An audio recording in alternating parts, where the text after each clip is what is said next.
Giants against the New York Mets. Roger Craig turning things around for the Giants. The new manager has his team in third place, 3 games back. Today, they'll face the Mets right-hander Ron Darling, who will try to up his mark to 7-0 before a sellout crowd.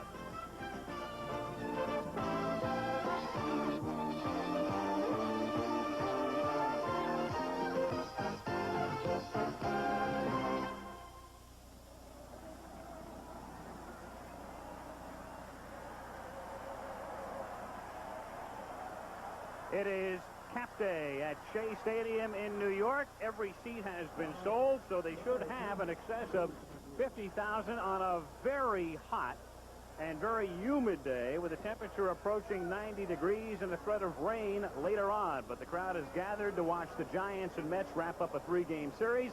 The Mets winning 8-7 on Friday night, and then the Giants coming back to snap the Mets' 6-game winning streak last night as they beat New York by a score of 7-3. I'm Al Michaels, and it's not often that we have had the San Francisco Giants on either a Monday night or a Sunday afternoon telecast in recent times. The reason has been simple. The Giants have rarely been in the race, and it's surprising that they're on this late in the season this year because the Giants lost 100 games in 1985 for the first time in the history of the franchise and did not figure to turn things around very quickly. But Roger Craig has them on the right track right now, 2 over 500 and 3 games behind in the National League West as we turn the calendar to June. Meanwhile, the Mets are rolling. They have done as much as you can expect for a team 7 weeks into the season with a mark of 31-12, and they have all but put away 4 teams, including the St. Louis Cardinals, in the National League Eastern Division. The Mets are in very good shape, even though we're still extremely early in the season. Let me turn now to Jim Palmer. Let's talk about today's Mets starting pitcher, Ron Darling, and his relationship with his manager, Dave Johnson. What do we have here? Weaver Palmer of the 80s? Well, they did have a conflict. Ron is 6-0 on the year. He's going for the first time to try to be a Met to start off the season, winning 7 consecutive starts, or at least be 7-0 at some point in the season. What Davey Johnson, the manager of the Mets, didn't like about Ron's performance before his last one was basically he got a big lead early. He didn't walk too many guys, but he went 3-2. He wasn't challenging the hitters. And one of the writers came in, and he was very honest, and he said, I just didn't think he was very good that night. His last performance, though, 12 strikeouts against the Dodgers, 8 on third called strikes. A little bit more what Davey Johnson likes. I said, Davey, of course, you will take the fact that you guys are not getting along that well if he goes undefeated all year. And Davey said, of course. He faces today the San Francisco Giants, a team like the Houston Astros in the National League West and the Texas Rangers in the American League West, who have really turned it around. How have the Giants done it, in your opinion? Well, they've done it with offense. Their pitching was very good last year. They didn't have a great defense, but they weren't the worst in the National League. But they were right in the middle of the pack with pitching last year. And if you look at their records, they're really not as indicative as well as they pitched. This year, of course, I mean, they dropped 23 points between 84 and 85 in batting averages. This year, they're averaging almost 5 runs a ball game. If you go out there as a pitcher, and Mike Krukow is one of the great pitchers on their staff, it gives him a good game just about every time out. He knows if he goes out and does his job, he's going to be in the game. They can score runs this year. And I think the number one thing when you talk to all their players is they have a much better attitude. They're coming to the ballpark this year knowing they can win. That's what Roger Craig has accomplished to this point. So we'll see the Giants taking on the Mets at Shea Stadium in New York before a sellout crowd. Krukow taking on Darling. We'll be back. ABC Sunday Afternoon Baseball is being brought to you by Budweiser. Beechwood Age for that clean, crisp taste. This Bud's for you. By Chevrolet, who invites you to drive today, Chevy. Live today, Chevy. By Amarol. It's the finishing touch every time you wash your car. And by IBM and its family of personal printers for the finishing touch. Will lead things off. Gladden in center field. Then the rookie Will Clark at first base with Bob Brenly doing the catching. Jeffrey Leonard is the left fielder, having a good year. Chili Davis is in right, the switch hitter. Luis Quinones recently called up, the third baseman. Rookie Robbie Thompson bats seventh at second. Jose Uribe, the second-year shortstop, and the pitcher, right-hander Mike Krukow. Extremely warm and very humid. at Shea Stadium as the Mets have taken the field, and defensively the outfield of Mookie Wilson in left and Len Dykstra in center with Danny Heath in right. Both Foster and Strawberry are out of the lineup today. Knight at third. Howard Johnson is the shortstop. Hot Wally Backman is at second and Hernandez at first. Ed Hearn catches as Gary Carter gets a rest, and Ron Darling is the pitcher. So in effect, the Mets, also without Santana in the starting lineup, are going without 4 regulars. There is Roger Craig, not only the manager of the Giants, but as any of you who have followed the Mets through their long and storied history know, he was one of the original Mets and the starting pitcher in the first ever game played by the Mets on April 11th, 1962 in St. Louis. And wouldn't you know it, that was a makeup game because the Mets were scheduled to have played the day before but were rained out in Missouri. And then Roger Craig took the mound the next day, went 3 innings, gave up 5 runs, and of course was the losing pitcher. He would go on to lose 24 games in one season as a member of the New York Mets. That was in 1962. And then he improved the following year when he only lost 22.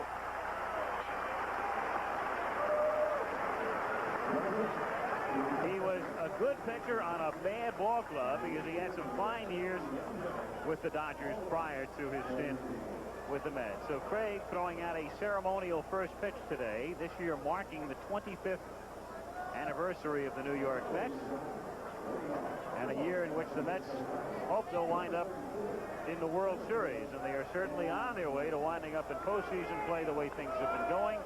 They're a team that has played fewer home games than any team in the National League, and yet they have by far the best record. They're 19 over 500 on the 1st of June.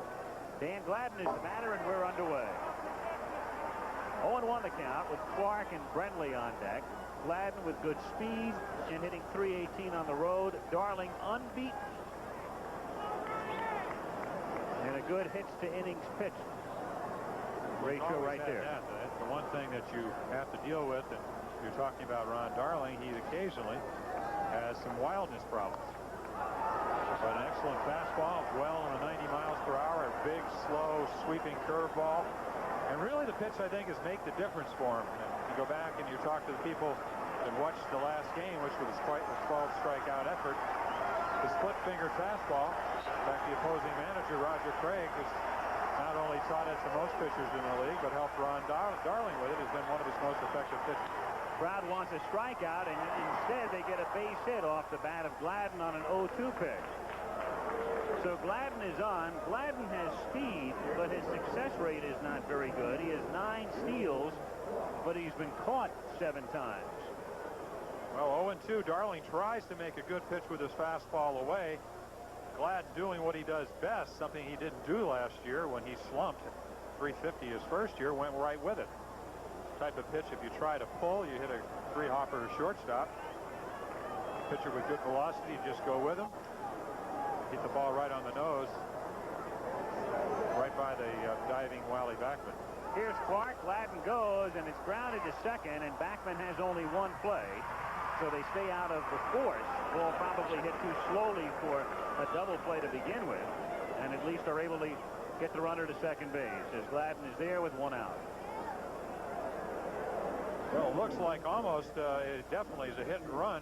You see him slow, possibly to get in Wally Backman's way.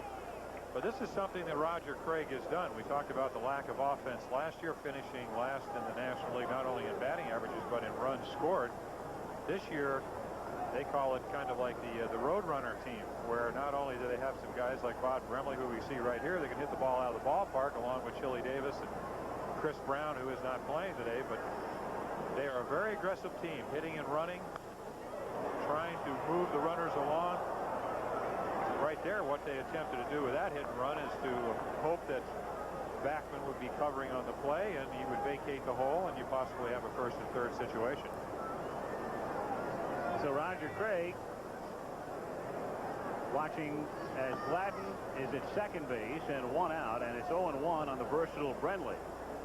who's catching today. He can also play third as he did last night, and he tries to bunt his way on and misses for strike 2.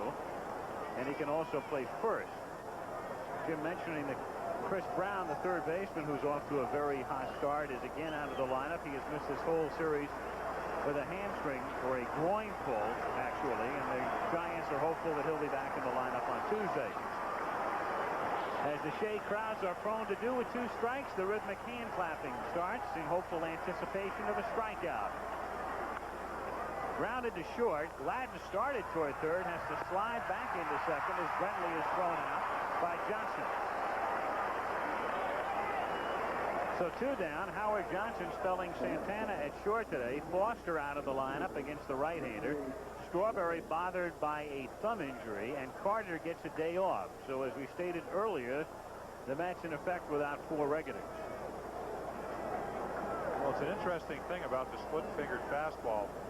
Darling started throwing that really in the middle of last year. Every year he's been in the major leagues. First year he was 12-9. Last year 16-6. This year off to his best start at 6-0.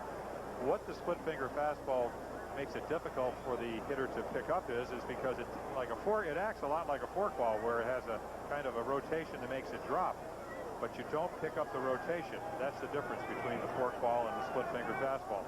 Jeffrey Leonard swinging and missing, and the count is 0-1. Leonard is hitting .358 with runners in scoring position, and he's hitting .435 this season against the Mets. At one point he'd been up 16 times and had 10 hits. Maybe it was 10 for 15. Very aggressive hitter. They call his nickname's the Hack Man. And also penitentiary face. And he requested the change this year from Jeff to Jeffrey.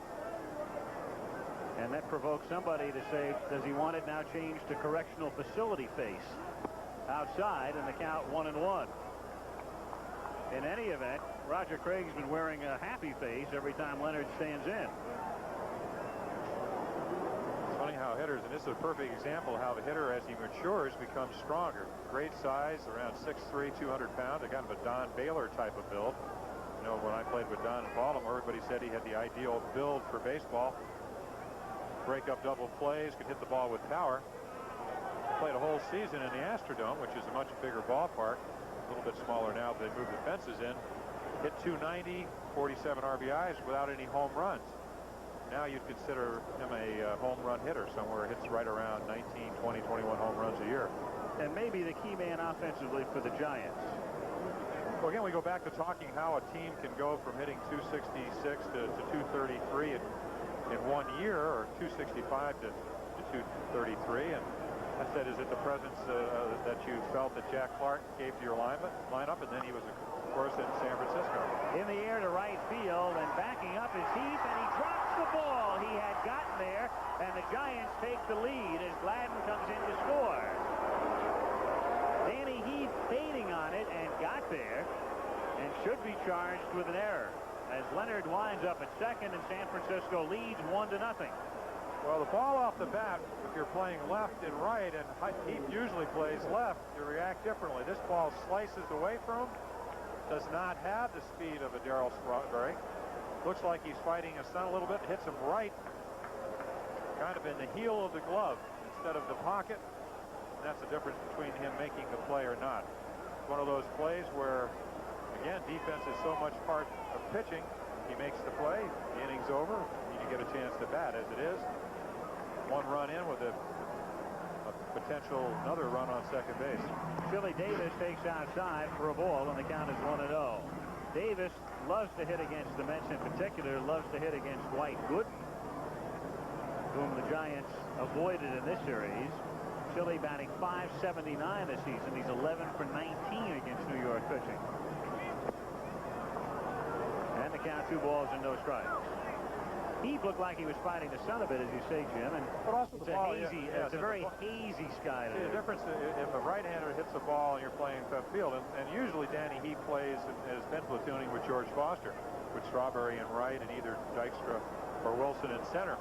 The ball off the right-handed bat, when you're playing right, slices away from you, and the ball down the left field line, as we see the intentional walk here, playing percentage baseball.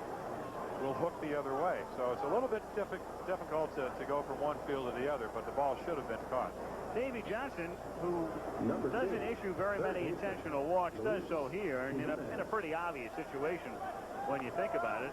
They were 2-0 with Davis, who loves to hit against the Mets, first base open, and the rookie, Luis Quiñones, at the plate. Quiñones is in the lineup because of the injury to Chris Brown. So with 2 on and 2 out, Quiñones goes after the first pitch, and it's a fly ball to Mookie Wilson, who's making his 3rd career start in left field to retire the side.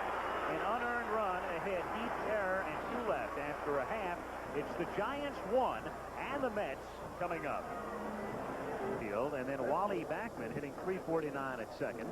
Keith Hernandez, steady as always, bats 3rd. Ray Knight is in the cleanup spot today, and Mookie Wilson is in the 5 spot in left. Then there's Danny Heath batting 6th. Howard Johnson, the shortstop, hits 7th. With Carter out today, being rested, Ed Hearn is the catcher, and there is Ron Darling.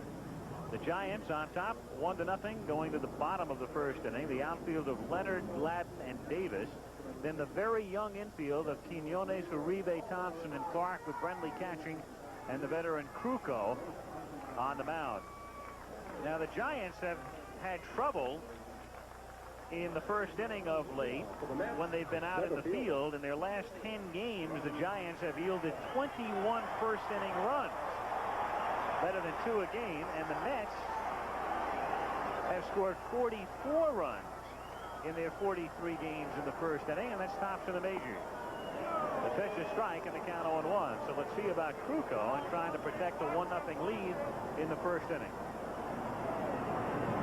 As I said many times, it's the type of inning where a lot of times you have to acclimate yourself as a pitcher to the mound. You come in, the mound and the bullpen's a little bit differently.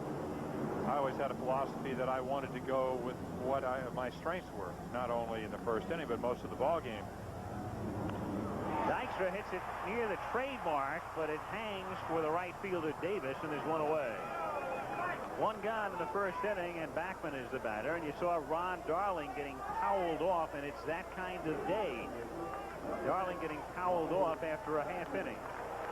They're sold out on Cap Day, and the thermometer up near the 90 mark. Almost seems like spring forgot to come to the east this year. Wally Backman, switch hitter. He's hitting .377 against right-handers.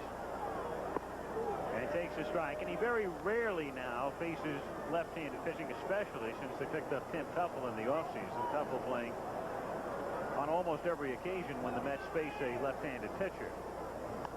Well, Backman it's a fouling good it away. situation for the Mets, because Backman is the better of the defensive second basemen they have when you're talking about Tuffle and Wally, as we look at Wally right now.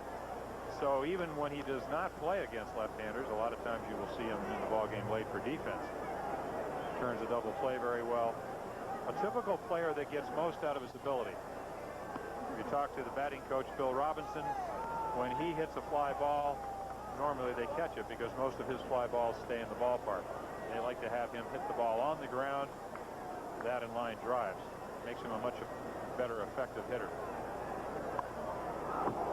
Line foul into and then out of the Giants dugout. And it's still a ball and 2 strikes. That kind of keeps you awake. The reason Mike Krukow is so effective is he has a great slow curveball, but he also can spot his fastball. Came up with a split-fingered, really what we call a changeup. Looks like a fastball, but it's a lot less speed. So you look at the curveball just missing inside. Don't get the appeal from Dana Dubuque, the third base umpire, and the count is 2-2. That's basically the book on Wally Backman as he holds up. Again, if the bat head goes out in front of home plate, the judgment of the umpire, that would have been strike 3. The book on Wally Backman is he's a much better fastball hitter, and we've seen Krukow go to basically trying to get him out with curveballs. Lifted to left. Leonard, 2 down. So Dykstra and Backman are gone, and you can sense that the outfielders are having some trouble with the sun today. With the Giants ahead 1-0 and 2 down, Keith Hernandez batting .339 and leading the league in on-base percentage. He's been on base 42% of the time. His OB percentage, .423. Hit .363 during the month of May. In the lineup every day. He's also hit 40 of the 43 games he's playing. So you're looking at one of the most consistent hitters, not only on the Mets, obviously, but in baseball.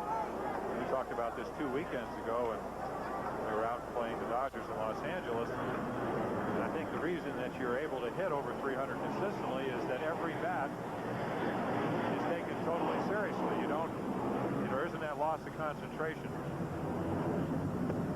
Strike. Hit a home run against Krukow when the Mets were in San Francisco a week and a half back, and then Krukow retired the next 23 batters in succession. Krukow enjoying good success in his career against New York. He's 14-6 with the Mets, and at Shea Stadium he is 8-3 lifetime. Well, one of his losses, of course, last year was against Ron Darling. Gave up only 1 earned run, but lost the ball game. Went all 9 innings. He led the Giant staff with 6 complete games last year. Hernandez fouling it off, and it stays 0-2. It reminds me a lot of the veteran pitcher who's very close to the 300 mark, Don Sutton. He's a little bit taller at 6'4", 205 pounds, but he's over the top. He has an excellent curveball. He takes a little bit off on his changeup. He's not really overpowering, but he's sneaky. Like he just snuck that fastball by Hernandez because he throws the ball a couple different speeds. Breaking pitch, and it's still 0-2.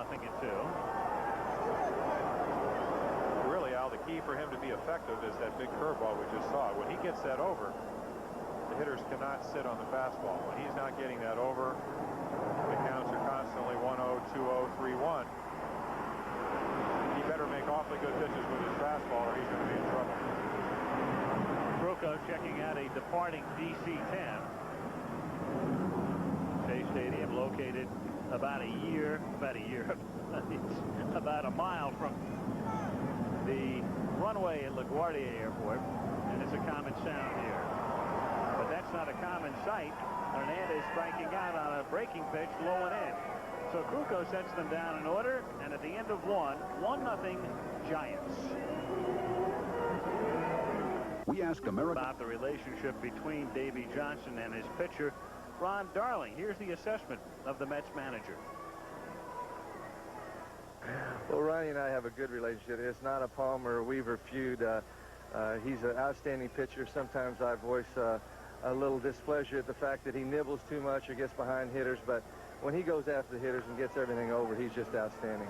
What do you say to him between starts? We're not talking. Not really. I don't have to say much to any of my pitchers between starts. They have certain work habits, and the only time I talk to them is if I think their thinking's getting a little off base. Darling facing the Giants rookie second baseman Robbie Thompson, and he falls behind 2 balls and no strikes. Thompson, Uribe, and Krukow, and it's in there for a strike. All things considered, as you look at some impressive numbers put up by Thompson making his big league debut in '86, Darling is 12-1 since last August. And as you can see, at the start of the season, Selma, Seaver, Matlack, Tom Gorman, of all people, in '84. And now Darling 6-0, but Thompson starts things with a walk here in the second inning. As Jim said, Darling is prone to wildness. In fact, he led the National League in walks allowed last year with 114. That's the most since J.R. Richards back in 1978. But again, that could be a lack of maturity. I kind of maybe visualize a lot of what Davey Johnson sees in Ron Darling as Earl Weaver saw in me, which is basically he has such great God-given ability that he does not like to see him walk batters, and he has an excellent picked off 7 batters last year. Great move, great athlete. 13 hits last year behind Gooden's 21, which led all Mets pitchers, I think all pitchers in the major league. So he can do a lot of things to win ball games. And that's how you are 12-9, 16-6, and now 6-0. But the most frustrating thing for a manager is to sit on the bench Again, as we see one of his better moves, as many pitchers will do, they'll kind of give you the lackadaisical move, and maybe you hope you'll take a half a step off and then give you the good move and pick you off. He does a lot of things right, but what happens is that you don't like to see your pitchers walk batters because you don't take advantage of the defensive players playing behind you. And he has started the second inning by throwing 5 out of the strike zone, and he's 1-0 with Jose Uribe. Giants on top, 1-0 in the second inning.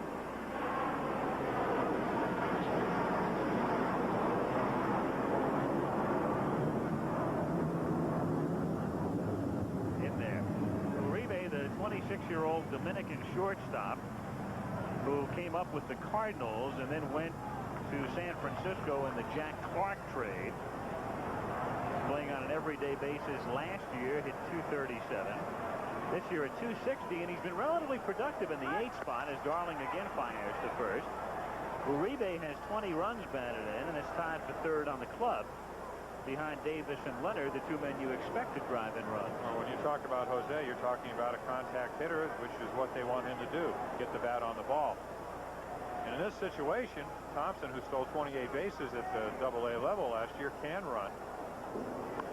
Uribe lifts it softly to shallow center field, and Dykstra comes charging in with Wilson, and Dykstra drops the ball and goes down in a heap after a collision with Johnson, and there are runners at first and second. So you had Johnson, who hasn't played in several days, in agony at shortstop going out. Dykstra playing center field today, and Wilson, who normally plays center, coming over from left, and Dykstra can't hold it, and Johnson still in agony. Dykstra also going down initially, but it's Johnson who is the most severely shaken up.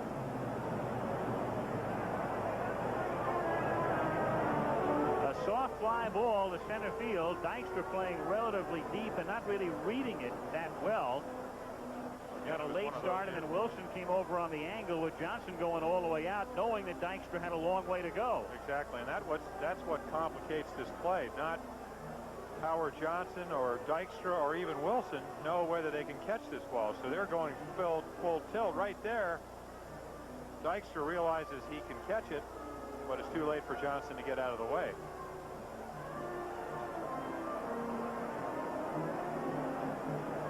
The whole key is to communicate. Unfortunately, sometimes you hate to call for a ball too early when you might not be able to get there. And it's also compounded by the fact there was a jet that was departing, and you could still hear it. And the volume was loud enough so that I'm sure you don't have audio clarity in the outfield, especially under these circumstances, where, as you say, you can't even make the call until it's almost too late.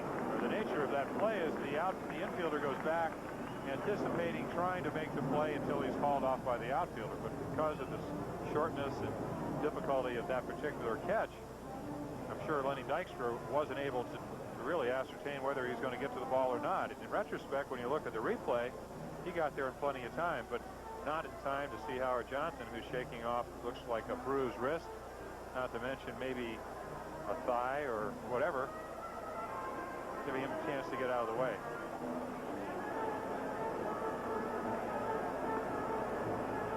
So Johnson still needing some time to recover with runners at first and second. And nobody out of the pitcher, Mike Krukow, coming up here in the second inning. Dykstra, sensing the collision, may have lost control of it even before the collision, and he does as you look at it in the replay. We've been watching Sports Center, and of course, 2 weeks ago, if you watched the Angels play 2 times in 1 week, Brian Downing and Gary Pettis collided. Fortunately, nobody was hurt in those instances. It's really one of the most difficult plays in baseball, only because of the unknown factor. You just don't know who's going to get to the ball. Johnson has seen enough. That is, Davey has seen enough of Howard as he attempts to warm up, and he knows that he can't make it, and so the call goes out to the dugout. And the Mets will need a new shortstop, and that means Rafael Santana, who thought he was going to get at least a good part of the day off when he wasn't in the starting lineup, will have to take over. So Santana comes in to play shortstop, and he will hit in the number 7 spot. Howard Johnson, still feeling the effects of the collision, has to come out in the second inning with the Giants on top by a score of 1-0. And greeted by the former shortstop, now the third base coach Bud Harrelson. So Krukow waiting patiently now. And he's a good hitting pitcher, but he comes up in a situation where almost surely he'll bunt. First and second and nobody out. Meanwhile, since 1900, after a 100-loss season, there are the three teams with the best records. The Phillies 8 games over through 48 way back in 05.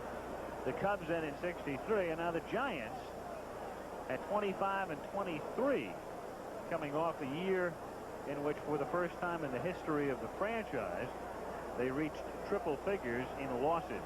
Gordy McKenzie goes through the signs from third as Krukow now stands in. Nobody out. The Giants have Robbie Thompson at second base and Jose Uribe at first. San Francisco ahead 1-0.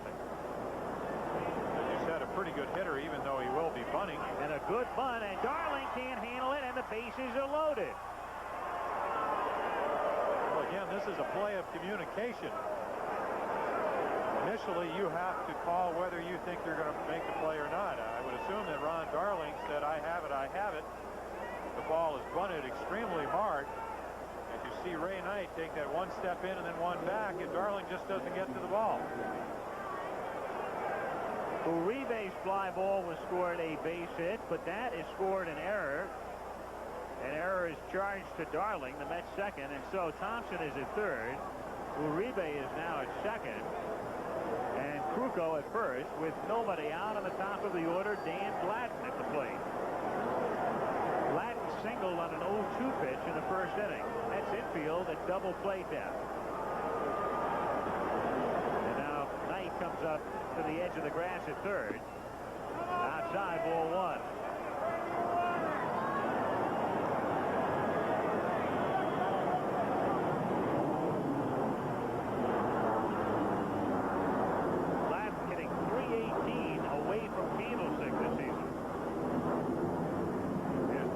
The line and up at the edge of the grass.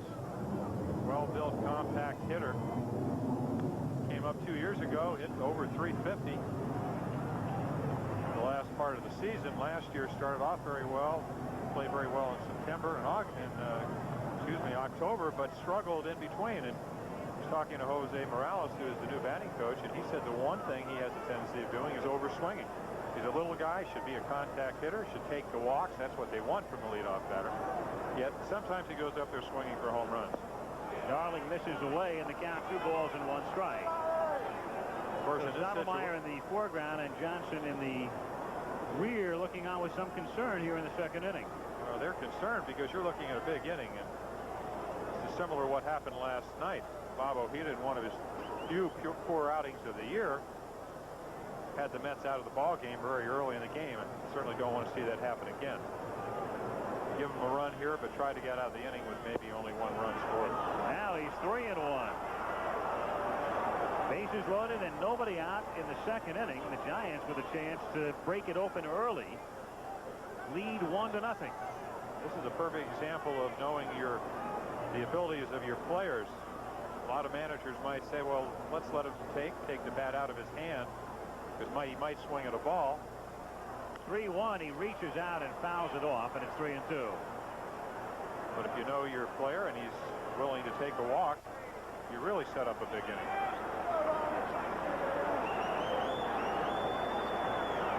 Full count.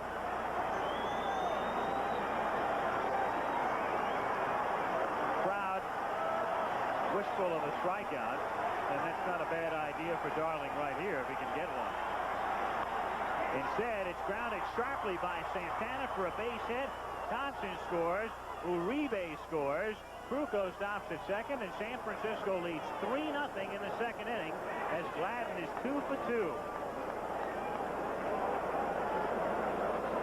Well, 2 times he's gotten fastballs that hit. 0-2 one time, 3-2, bases loaded. You throw it right down the middle. A little bit in on him. But most good hitters, especially contact hitters, try to drive the ball up the middle. And that ball was up in the strike zone, and Dan Gladden did exactly that. Hit it right back where nobody was playing. Now Will Clark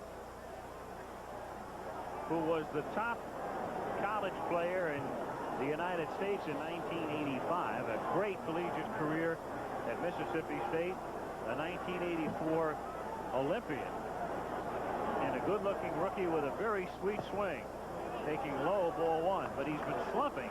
Clark had a great April, hit a home run in his first official at-bat in Houston on opening night, but then hit only .219 in the month of May, or .221, as reflected there.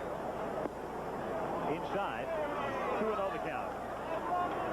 Again, Ron Darling trying to make the pitch that he wants to make and unable to do that. I talked to Will Clark about this slump. He was 3 for 24 as we see Mel Stottlemyre, the pitching coach for the Mets, going out to talk to Ed Hearn and Ron Darling.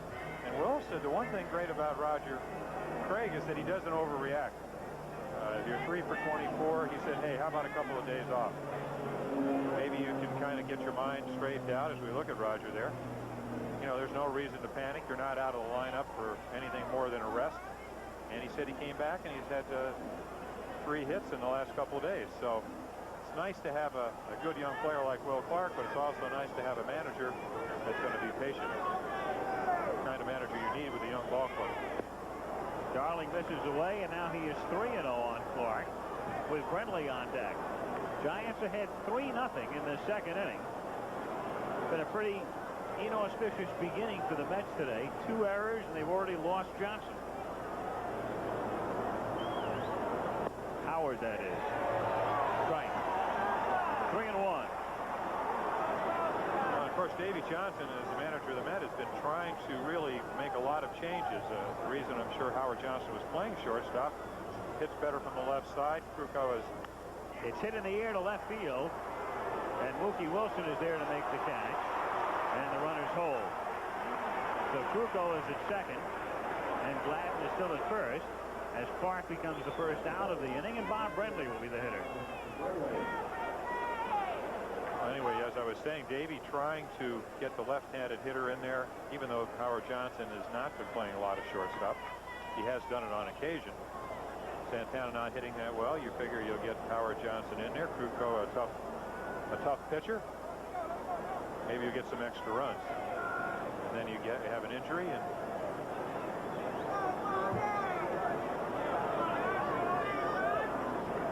Bob Brentley takes a breaking pitch low, and the count 1-0.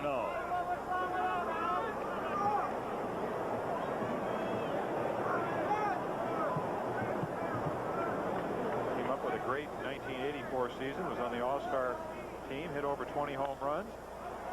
And he pops this one up into shallow center field. Too deep for the infield fly rule to be called, and again, there's bumping, but Backman makes the catch. Dykstra coming in and Backman going out, and obviously one didn't hear the other if there was any communication. And another collision, but this one doesn't hurt. Again, another problem that if you ever watched any Met games, Lenny Dykstra plays extremely deep. And it's hard with a big crowd, as we have a sellout sometimes, and you can see Backman calling him off.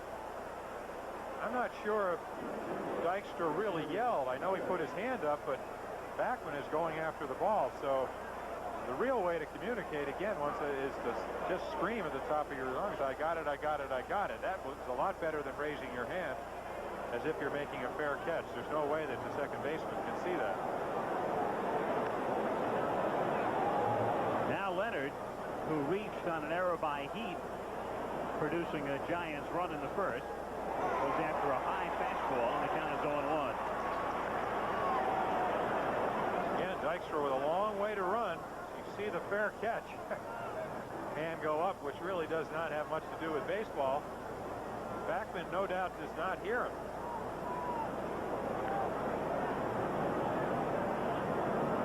Very similar play to last night, except in the infield. Robbie Thompson and Jose Uribe going after a pop fly. Or not last night, excuse me, Friday night. 2 out in the 10th. Yeah, 2 out in the 10th. No Costing run the ball scoring. Game. 0-2 the count. Of course, so talking about important plays, this is one for Ron Darling. Made an excellent pitch to Will Clark. Then got Brentley to pop up to center field. you're already 2 runs down, excuse me, 3 runs down, you want to get out of this inning because you do know the Mets have capabilities of coming back and scoring a lot of runs.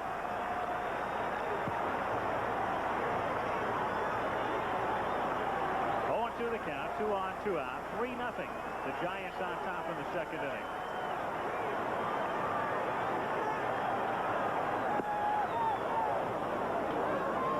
Leonard really a vital man for the Giants, offensively and also attitude-wise. He's been known to drift. Well, he's the one that I talked to today, and he said the big difference between last year and this year is that not only, I guess maybe he's talking about himself, but all of us have better attitude. Still 1-2, but it's a long season, too. I mean, how often do you see a team get off to a good start and everybody gets euphoric?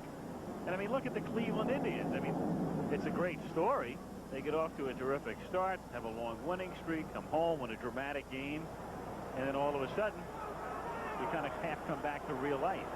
And right now, Cleveland is 9 back and under 500. Well, except the one difference between, I believe, in my mind, the Giants and the Indians is that the Giants have better pitching. They proved that last year.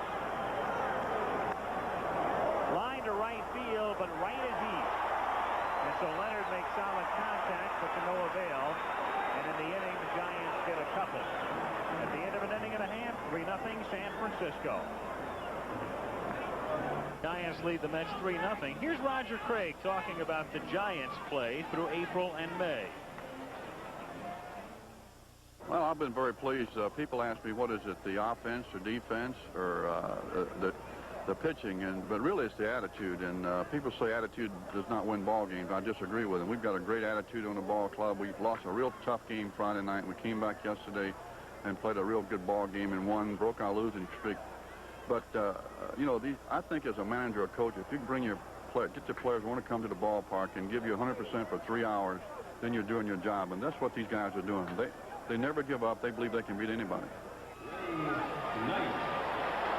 Roger Craig, in his first full season as the Giants manager, he took over in late September last year when Jim Davenport was let go. Ray Knight, what a week he had. His wife, Nancy Lopez, gave birth to a baby daughter to start the week. Then he got into a battle with Tom Niedenfuhr after he was hit by a pitch.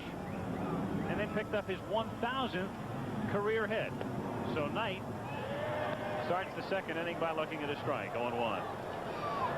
To me, the interesting thing about that strike, it was a breaking ball. As we said 2 weeks ago, Ray Knight is in a typical hot streak where he looks like he goes up and looks for every pitch. First pitch fastball. In fact, until he gets 2 strikes, which is the situation now, he is looking for a pitch that he can drive, mainly a fastball. And when you're hot, and he has been, you know, as you said, hitting over 330, he has been hitting those pitches and getting them. Now, 0-2, it's a little bit different story. He stayed hot, but his power production is down. The 6 home runs he hit all came early on. To right center field, Gladden and Davis come together, and it's Chile for the catch. And Kruko has retired the first 4 Mets. 1 away with the bases empty. The Giants on top 3-0, and Mookie Wilson coming up. Some scores. The Pirates in the 6th inning lead the Dodgers 10-2. Pittsburgh beat them last night as well. The Phillies are hot. The Phillies are looking for their 6th in a row, and St. Louis leads Cincinnati 2-1 after routing the Reds yesterday. The Cubs lead Atlanta 5-1 in the 6th inning. And Houston is out in front of Montreal early, 2-0 in the 2nd. Houston starts the day 2.5 in front of Atlanta and 3 in front of the Giants. 1-0 to Mookie Wilson. Started the year on the disabled list. He was injured in a rundown in spring training when his glasses shattered. But he's come back, and they've been using him on occasion in left field. This is the 3rd start he's made now in left, with Dykstra staying in center. And he's been hot. Off speed to center field, and it's Gladden drifting to make the play. 2 down, 5 straight retired by Kruko, and 4 of those on fly balls.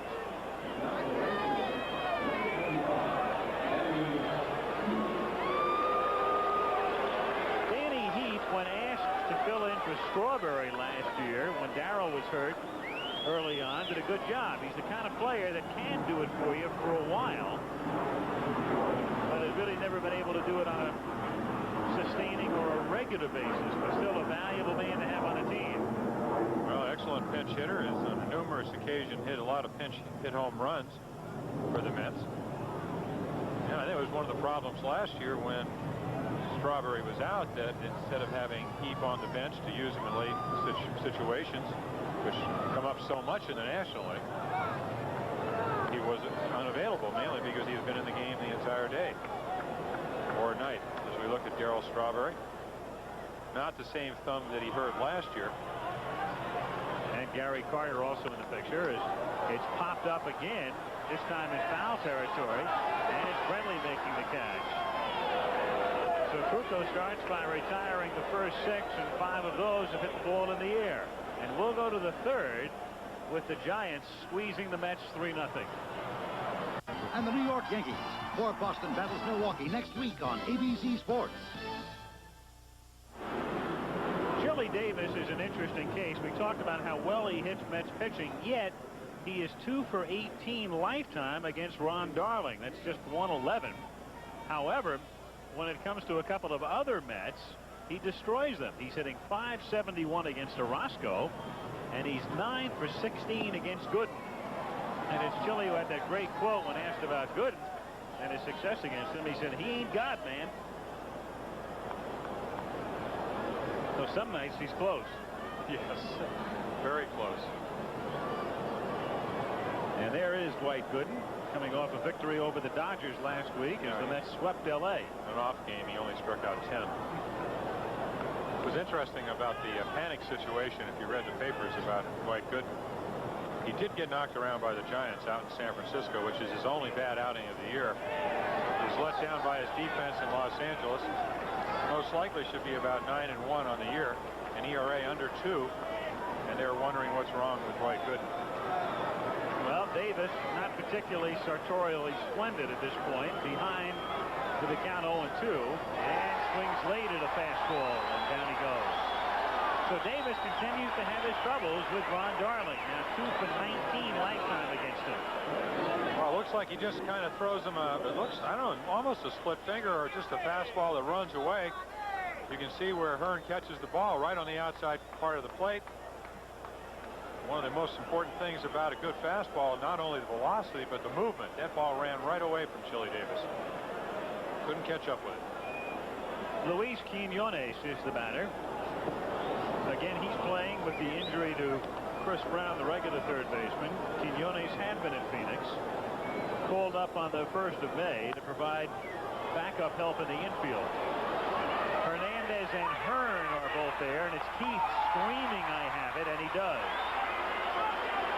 So the Mets, who've already had a couple of collisions, make sure they don't have a third, and there are quickly 2 down. Robbie Thompson comes up. Thompson, one of the young Giants, 12 of the 24 have 2 years or less experience.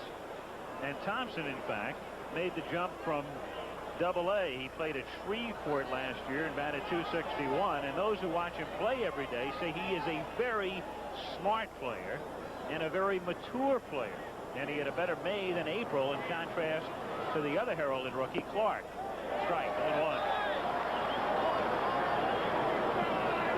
So the Giants going with a rookie first baseman, a rookie second baseman, a second-year shortstop, and Brown is a second-year third baseman, and Quiñones in there today as a rookie. 0-2. Also an outstanding defensive player. And again, we talked last year, the Giants had pitching was right in the middle of the National League. ERA right around 3.6 runs a game.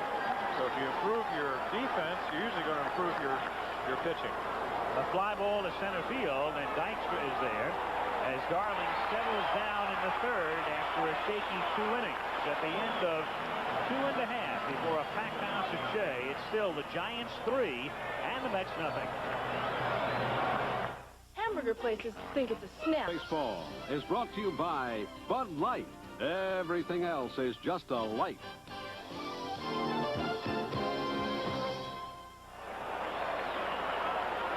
Shea Stadium in New York. Al Michaels and Jim Palmer with you on a hot Sunday. 3-0 Giants on Cap Day.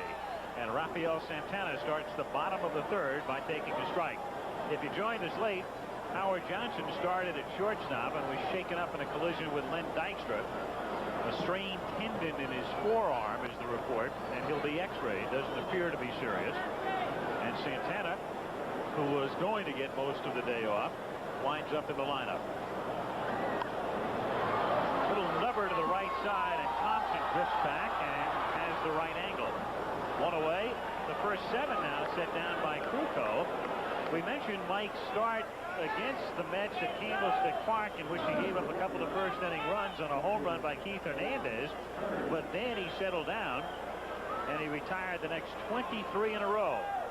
Coming up Saturday, a look at the upcoming U.S. Open with Jack Nicklaus, who is a member of our ABC Sports Commentary staff. And then at 5 Eastern time, the final jewel in the Triple Crown, as you'll see the Belmont Stakes. Ed Hearn, who started the season in the minors and serves now as Gary Carter's backup, hits a ground ball to short. Uribe throws him out, and there are 2 away. So the sure-handed Dominican throwing out the number 8 hitter, and that's the first ground out. Everything else had been hit in the air, and Hernandez had struck out, but it's the first time a Met has hit the ball on the ground. That's probably only for the reason that Mike Krukow made a nice pitch away, and Ed Hearn tried to go out there and, instead of going with it, pull it. The result usually is a ground ball. Ron Darling, a 146 lifetime hitter, hits a pop fly to shallow center, and it's Uribe for the easy catch, and that's 3 perfect easy innings for Mike Krukow, who's sailing along. At the end of 3, it's the Giants 3 and the Mets nothing. A showdown in the American League West. This is Corey McFerrin in New York. The Rangers and the Royals. 4th inning, Charlie Leibrandt facing Texas rookie Ruben Sierra with 2-1. It's a line shot to left field. It is heading for the seats. A 3-run home run for Sierra. His first major league hit right now. It's 3-2 Texas in the 6th. And so the Texas Rangers, the big surprise in the American League West, are on top. Houston, the big surprise in the National League West, along with the Giants, they're on top. And here the Giants lead the Mets. Now, highest winning percentage among the active pitchers, Gooden at an ungodly .758, or a godly .758. And Oral Hershiser, Ron Guidry. And Ron Darling is number 4 on that list. Minimum 30 victories, 35 and 18. Almost 2 out of every 3. As Hernandez gets ready for the 4th inning. Well, it's interesting. I think I read something that Bob Ojeda said, 6-1 going into last night's game, which he eventually lost. So now he's 6-2 after being 9-11. And he said that a lot of people feel that pitching is anywhere from 50 to 90% of the game. If that's the case, then defense is 50% of whatever that other percent is. There's a lot to that. Darling and Gooden, outstanding stuff. It makes it even more amazing that Hershiser, as effective as he is, playing with one of the worst defensive ball clubs in the history of the game. I mean, you do not read a box score without seeing a Dodger making an error. It looks like one of their outfielders, their infielders, haven't made one by the 9th inning. A pitcher will pick up a ball and throw it away. Well, what's amazing about the Dodgers is not only the defensive woes, and last year they had them as well and won the division. This year minus Guerrero, and they're still in the race. Of course, everybody is in the race. It's only the 1st of June, but I stated on the opening today that the Mets have done everything but put 4 teams out of the race in the East. And even though the St. Louis Cardinals have 4 months, when you're 14.5 games back and in last place, and you're back of a club like the Mets, you're in deep trouble. 2-2. Well, the only thing that gives you hope, if you go back to 1978, when the Red Sox were way ahead of the Yankees, and the Yankees caught them. Of course, it took about 5 or 6 major injuries on the Red Sox for the Yankees to do that, and then eventually ended up losing in a one-game playoff. So, well, there's hope, but I wouldn't hold out a whole lot right now. Fly ball to right field, and Danny Heath moves over to make the catch by the line. Uribe is gone, and it brings up Kruko. It's amazing in a way, the way the Cardinals played last year, and the questioning, the line of questioning in every sport is the same. When a team wins the championship, the media wants to know from the manager or the coach or whomever, depending on the sport, how you going to keep it going. Kruko grounds it to short. Santana throws him out. And we all know how tough it is now to come up with a dynasty. The Lakers losing in the NBA semis. No team has repeated in 17 years in that sport. In baseball, the dynasty is a good year and a half these days. If that. Yeah. Hey, an interesting thing to me, the way I look at that, though, is that I think the intent of Whitey Herzog after, of course, going to the World Series and losing last year to the Royals was the fact that she did not want to sit pat. But some of the moves he made have not really panned out. You know, it's great to give away Joaquin Andujar, but who's going to replace him? Ladden takes a strike, but the big thing, too, about Whitey is that there's no way he could figure that Tommy Herr would be hitting in the ones and Pendleton would be hitting so low, and well, except no production out of Mike Heath. I think if you really take a realistic viewpoint of it, and it's hard to do sometimes when you win because the euphoria is such that you figure this team is going to go on forever, is that most of the Cardinals last year had career years. Now, there were some exceptions. But most of their players, starting with Coleman, who had never played in the big leagues, had their best years, especially Herr, especially McGee. One attempt, foul at the plate, 1-2. That's what I love about the New York crowd. There were enough people here who were calling for interference, knowing that if you run into a bunted ball in fair territory, it's an automatic out. Of course, the call was that he was still in the batter's box, so let's do it again. But leave it to the fans in New York and in places like Philadelphia where they watch so intently to get on the umpire to try to get the call. 1-2 pitch is grounded to the right side, and it's Wally Backman right there to throw him out. And it's 9 in a row, set down by Darling after a shaky start. Kruko, meanwhile, has retired 9 of 9, and it's 3-0 Giants. Staff with a special look at the U.S. Open Golf Championship, Saturday. At Shea Stadium, the Giants 3 and the Mets nothing. 3 runs, 3 hits, and no errors for the Giants. No runs, no hits, and 2 errors for the Mets. Mike Kruko has faced 9 Mets and retired all, and he starts with Dykstra in the 4th.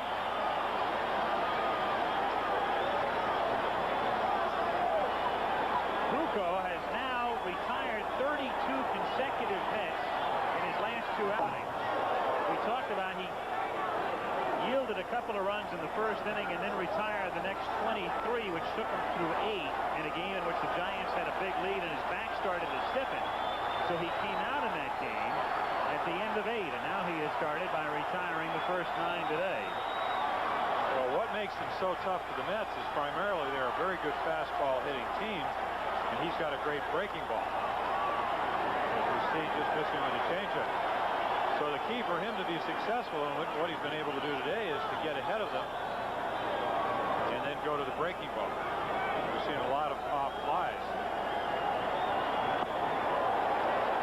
First time he goes 3-1 as Johnson looks on, hopeful the Mets can get somebody on. Well, this is what the game's all about, Al. You have a guy that last year in the games that he led off, the Mets were 21 games over 500 because he will take a walk if he gives it to him. That's a borderline pitch right there. Roger Craig does not agree with the call. Ball looked like it split the outside middle of the plate, but again, Dykstra looking for a walk. Kind of engineered his way down to first. Judge for yourself. Friendly sitting right in the middle of the plate. Got a short guy, Lenny Dykstra, not very tall. Strike zone's supposed to be right around the knees in the National League, maybe a little bit under. He's got tall knees, though. Paul Runge is the plate umpire. Dave Pallone at first, Bob Engel at second, Dana DeMuth at third. speed. This is exactly what you do not want to do if you have a 3-run lead. Create that first base opening. A lot of managers like to have a second place hitter that can pull the ball. A couple of hopper into right field. It's first and third. You're looking at a very easy way to score a run. Either a double play ground ball, a ground ball to the right side, a pop fly, or a fly ball to the outfield. Dykstra 14 steals, and he's been caught only once this season. Friendly with a good arm. Krukow does a pretty decent job holding runners close. 0-1 the count. He tries to bunt, and it's dropped on purpose by Krukow, and Dykstra was alert enough to go back to first base.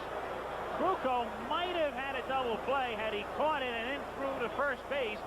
In a way, he outsmarted himself, I think. He thought about it. He knew what he was doing, but it turned out to be the wrong thing. Watch. Well, right now, see right there, Lenny Dykstra goes back, but if he had made more of an effort to try to catch the ball and then let it drop, I think Dykstra would have been confused. It's funny, you can see it there too. If he would have made the catch, if he would have snatched it and thrown to first, he probably had the double play. But he was thinking about dropping it and getting the DP that way, and Dykstra, figuring he would catch it, got back to first base. So instead of the double play, they just get the force out, and now Backman is at first base with one away. I think the biggest concern, and that happened many times to me, is that you're worried that you might have a bad base runner on first, and he'll keep running. So when you drop it, all you do is get the force at first base, and because of this really base runner's ineptness, you have a runner in scoring position. Of course, in that play versus one down the third baseline, you can kind of see where the runner is and what his reactions are. So Krukow, an intelligent guy and a good pitcher, a man who really outsmarts himself. There is Clark. When Clark sees the bunt, his initial reaction is to think about fielding it, as you can see. And that's a rookie mistake in a way, too, even though Krukow wasn't aware, as he was letting it drop, that Clark was that far off first base. In any event, 1 out instead of a possible 2. Backman stole 30 bases last year. So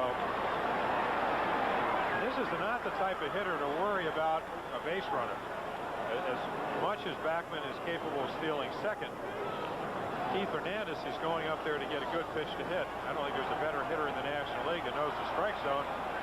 If you worry too much about the base runner, you're going to walk Hernandez, or you're going to be behind him and have to give him a good pitch to hit. A broken bat base hit. The first Mets hit on a shattered bat as Backman stops at second.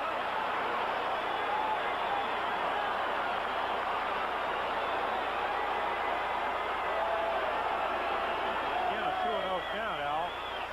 Hernandez, smart hitter, as we said, most likely looking for a fastball. Looked like Krukow took a little bit off, but he's not that far out front, just lines it into right field.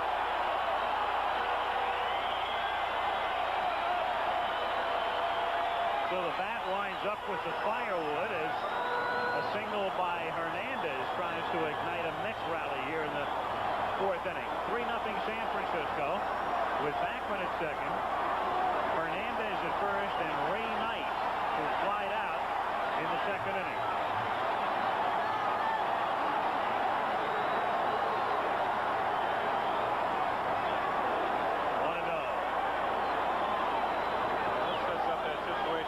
About all year long, Ray Knight has been getting a lot of fastballs to hit. As a pitcher, you've just missed with your breaking ball. If you're Ray Knight, you say, hey, I'll take a chance here. I'm going to look for a fastball out over the plate in a zone where I can drive it. If you're Krukow and you know a guy's been hot and you can hit that fastball, you either hope you make a great pitch with it or you can throw a slider. Slider there, and the count is 1-1. By Hernandez, snapping the string. 10 2/3 hitless innings against the Mets for Krukow. Oddly, it's Hernandez who snaps it, and Hernandez who got the last hit before that. Bob Lillis, the Giants coach, is the man with a headset behind Roger Craig. There he is, with the Giants' eye in the sky. The assistant general manager, Ralph Nelson, calling down the instructions from above.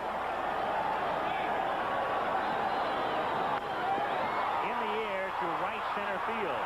Glass is glistening. It's Gladden making the catch. Backman tags at second, and he goes to third with 2 down.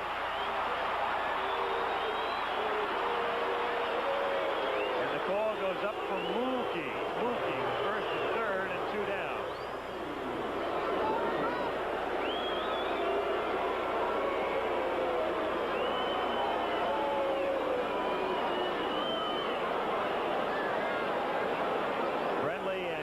With Trucco as Wilson, the switch hitter, comes up.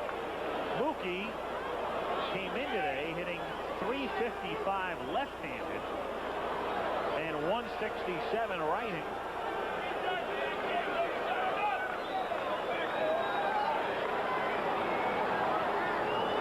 So he's where he wants to be at the plate, facing the right-hander. 2 on and 2 out. 0-1. Wonder if the shoulder injury that he had, arthroscopic surgery on his right arm, might not affect it. You're batting left-handed. Basically, your left shoulder starts your swing. And you're batting right-handed. It's the other arm. So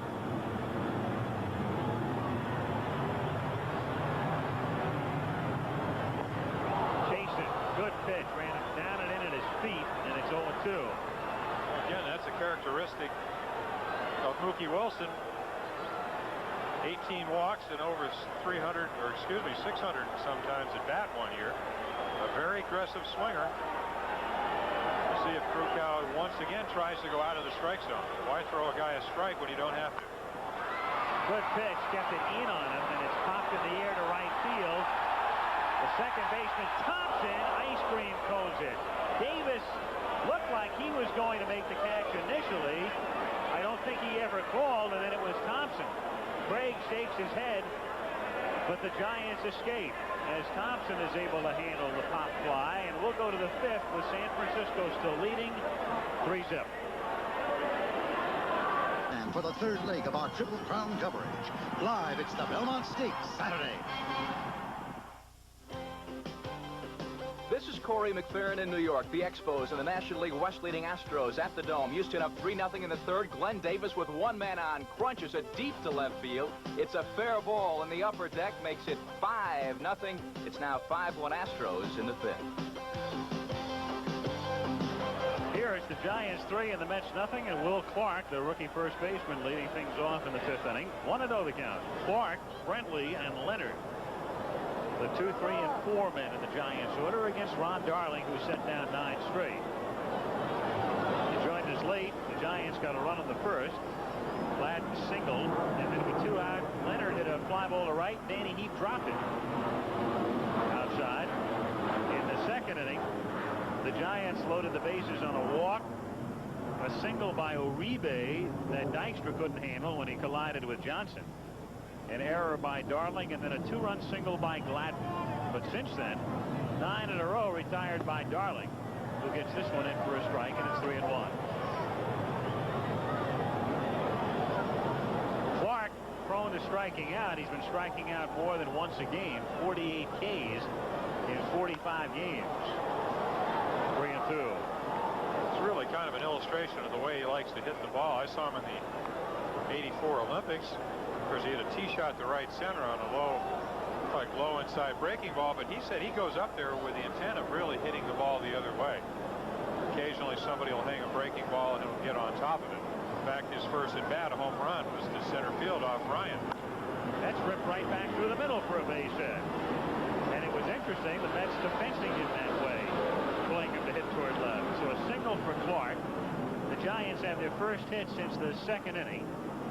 They have 4 hits off Darling. All of them have been singles, and it brings up Bob Brentley.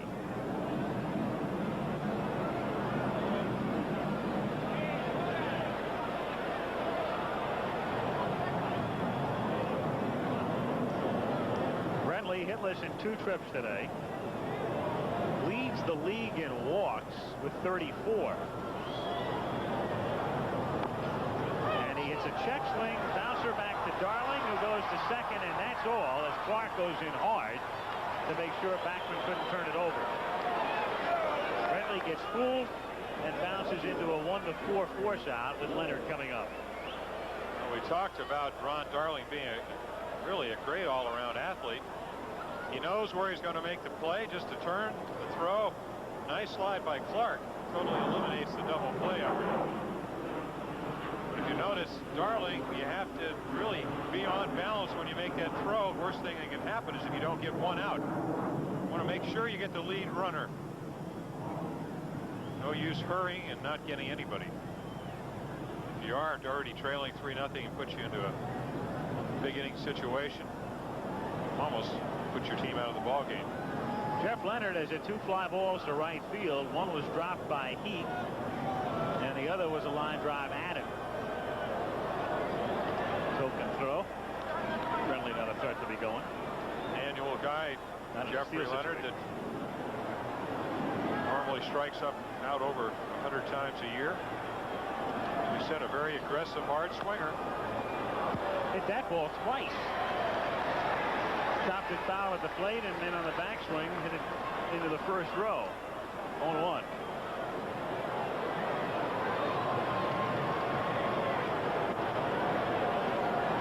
Philadelphia area. Went to the same high school that Will Chamberlain went to. Walt Hazard. Walt Hazard. Wally Jones. Overbrook High School. Now lives in Los Angeles. Came up with the Dodgers, and then they sent him to Houston. And the Giants have had him since '81. 0-2 the count. There's your split-fingered fastball. As I said before, it's a pitch that looks exactly like a fastball. You and I were talking to Roger Craig. You throw it with the same arch speed, except the bottom of the ball drops out. The key to hitting is being able to pick up the ball as early as you can. And you can throw a pitch that really simulates a fastball but doesn't get there as quick and drops. It can be very effective. Ed Hearn making a very nice stop with that outside curveball to keep Friendly at first base.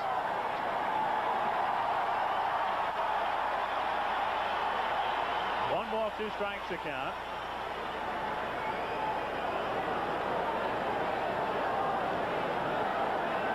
Hit 3-0 with Brenly at first base, and 1 away. Off the end of the bat, hit foul right by Jose Morales, and the count 1-2.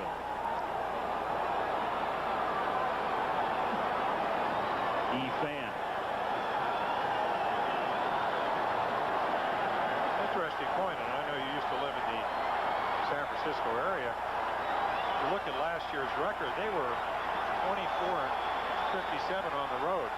Everybody complains about playing there. They almost played 500 baseball at Candlestick Park. I asked one of the players, how come you were so much worse on the road than you were at home? And they said, well, because the teams that come in there like to play there even less than we do because of the weather conditions. Well, there are 2 ways to look at it. I've always felt it hurts the Giants more than it hurts the visiting team, even though others disagree. The 2-2 pitch with Brenly going is in the dirt, skipping away, and Brenly rounds second, and he will go to third. So he was running on the pitch and then just kept on going as it winds up going to the backstop. And what it will amount to scoring-wise is a stolen base for Brenly and an error charge or a wild pitch charge to Ron Darling. Again, most likely a run and hit. Ball is so far and in the dirt. Again, another aggressive play by Roger Craig. You start the runner, you stay out of the double play, possibly put him in scoring position. It turned out not only did he get to second, he got to third. So the infield is in. 3-2 is the count on Leonard, and it's a ground ball by Backman for a base hit. And so with the infield playing in, that wild pitch turns out to be a big play because it moves the infield up, and Leonard grounds one into right for a base hit. And it's 4-0 with Davis coming to the plate. Another look right now as Backman can't handle it.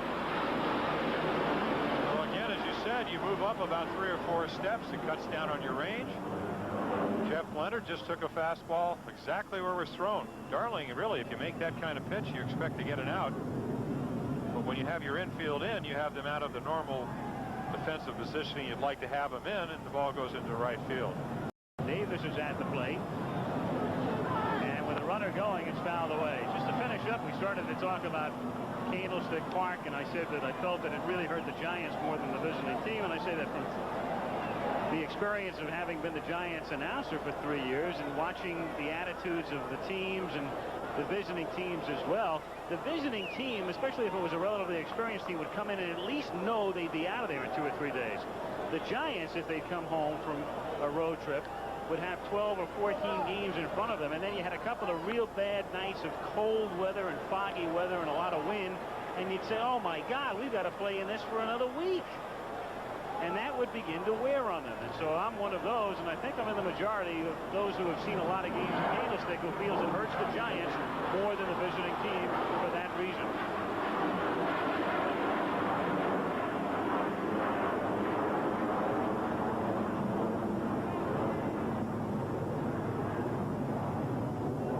Another throw to first base. Then there are those who go back, and especially the senior fans, the fans who have been following the Giants since they moved west, who go back and say, well, gee, it never bothered Mays and it didn't seem to bother McCovey. Well, nothing bothered those guys.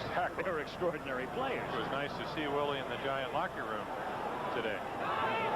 There goes the runner again. It swung on and missed, and the throw sails into center field, and Leonard gets up and he goes to third. So it's another steal, the second for the Giants in the inning, and this time Hearn gets the throwing error. It's a pitch, if you're a catcher, you know you're going to have to hurry on. An 0-1 pitch, a slow curveball, down in the dirt, batter swings, complicates it. Hearn lets it go, knowing he has to hurry. And rushing the throw allows him to throw it into center field. A more veteran catcher most likely would say, hey, I don't have a chance to throw him out. Let's just make a good throw to second. Maybe he'll stumble. Maybe we'll get a break. But now you're looking at another run with the infield in. And that's line to center field, and it should be deep enough to score. Leonard, who made the mistake of starting to come in, then he has to go back and re-tag, and he turns what should have been a routine play into something close, but he is safe. For some reason, on a drive hit to center field, Davis losing his bearings and walking or starting to move toward the plate and having to go back and re-tag. Again, your first move should be back. You got such a big lead. Again, good athletes, as you see him stumble, have good speed. It's going to be very close, but he'll just make it. So Leonard scores on a sacrifice fly by Chili Davis, and Quiñones the batter. It's a fly ball to shallow right field, sprinting in his heat, and he does not make the catch. He short hops the ball, and the first base umpire, Dave Pallone, went out there to make the call. And it was Backman yielding all the way that time as the right fielder Heap came sprinting in. So it's a single for Quiñones with 2 down, and Thompson is the batter. Looped up again and again. Looked like Danny Heap's first step. If you look at the replay, he's not even moving, mainly because he took a step back. Makes the play, but on 1 hop.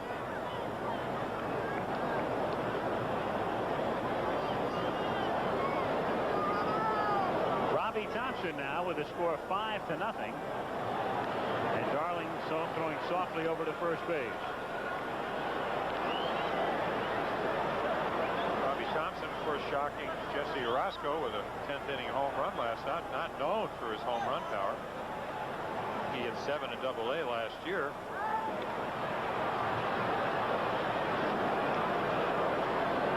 Giants sending Manny Trio away. And last year they had a lot of trouble at first base as McKenzie flashes the signs. They had David Green. They thought he was the answer. He turned out to be no answer at all. Traded for Dan Dreesen. He was released this year. Runner goes. The pitch is low, and Hearn's throw is not a good one this time either. And Quiñones steals second. Crowd is getting on Hearn, but again, here's a guy who plays about every 9 days. He's in there today just to give Carter a rest. Well, Carter hasn't had a very good year throwing either, but if you are going to be a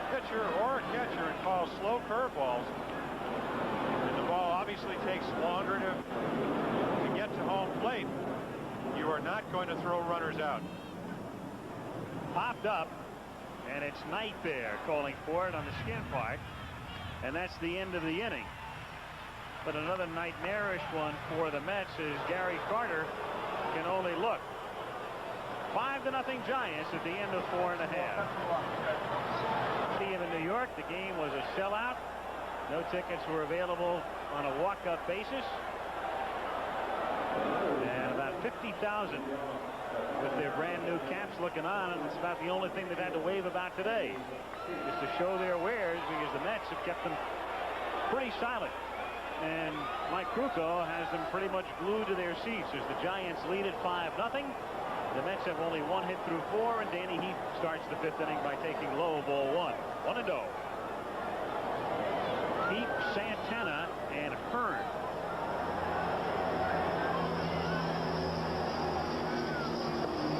Strike. 1-1.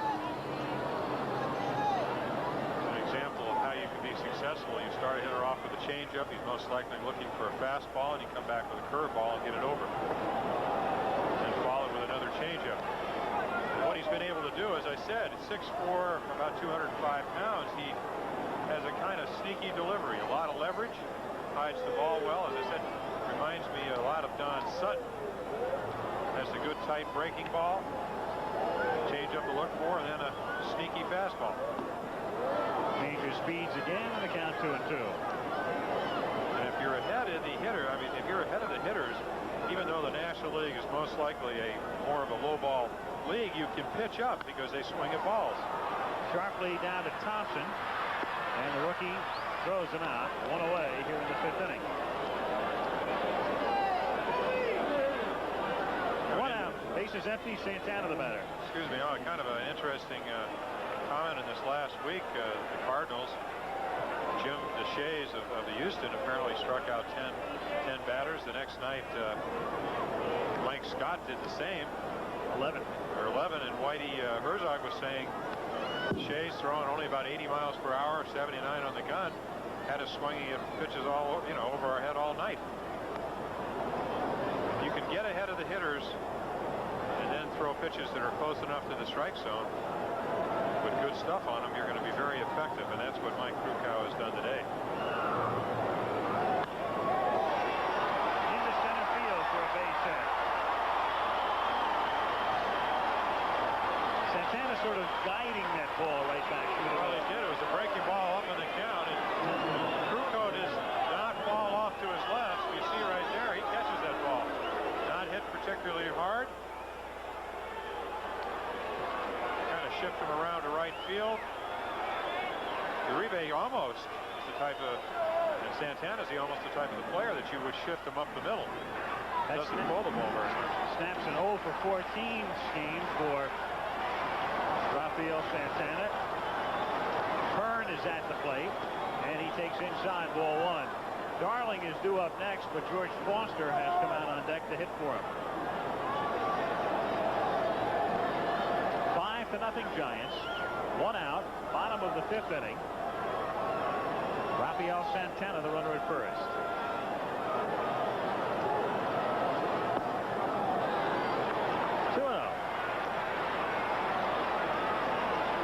Foster hit a grand slam off Niedenfuhr earlier in the week.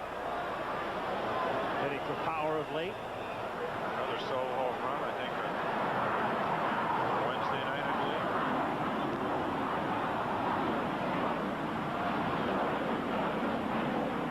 Actually, from George Foster's standpoint, he's probably happy that Darryl Strawberry got hurt a little bit because he's going to get more ABs. If you're the team, I'm not sure if that helps a whole lot.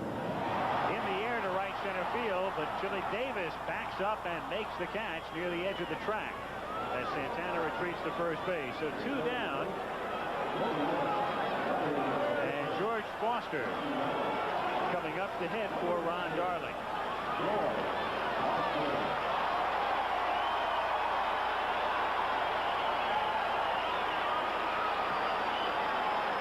In a way, it's kind of a funny spot for Foster.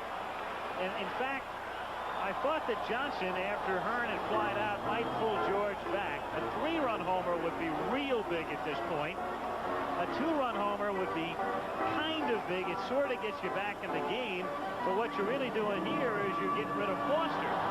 Whereas if you do somehow get back into the game, and in the 8th inning, let's say you are down by 2 or 3, that's when you really want him to come up. So in a way, it's an odd time for Foster to pinch hit down 5-0 this early. Davey may be thinking about is that if they do eventually get back in the game, if Foster produces here, whether it's a home run or a single, you do keep a rally going. George is the type of guy that you can use as a pinch hitter. You're not going to have to worry about using him for defense. Much better offensive player than defensive player. Kevin Mitchell would be a guy that you could use, but you might eventually end up hitting for Santana, mainly because of Howard Johnson's injury. So what he's trying to do is keep some players that maybe can do more than one thing on the bench. And that's ripped foul. And it's a good point, too, when you think about it. Not only with a 24-man roster, and not only Johnson out of the game because he was injured, but Strawberry is also hurt. And so that bench is very, very shallow right now. Well, it is. It's an interesting thing about how Darryl Strawberry hurt his thumb on his left hand. It's last year, of course, on his right hand, he kind of hyperextended and tore the ligaments in his right thumb diving for a ball. This is just the way he holds the bat.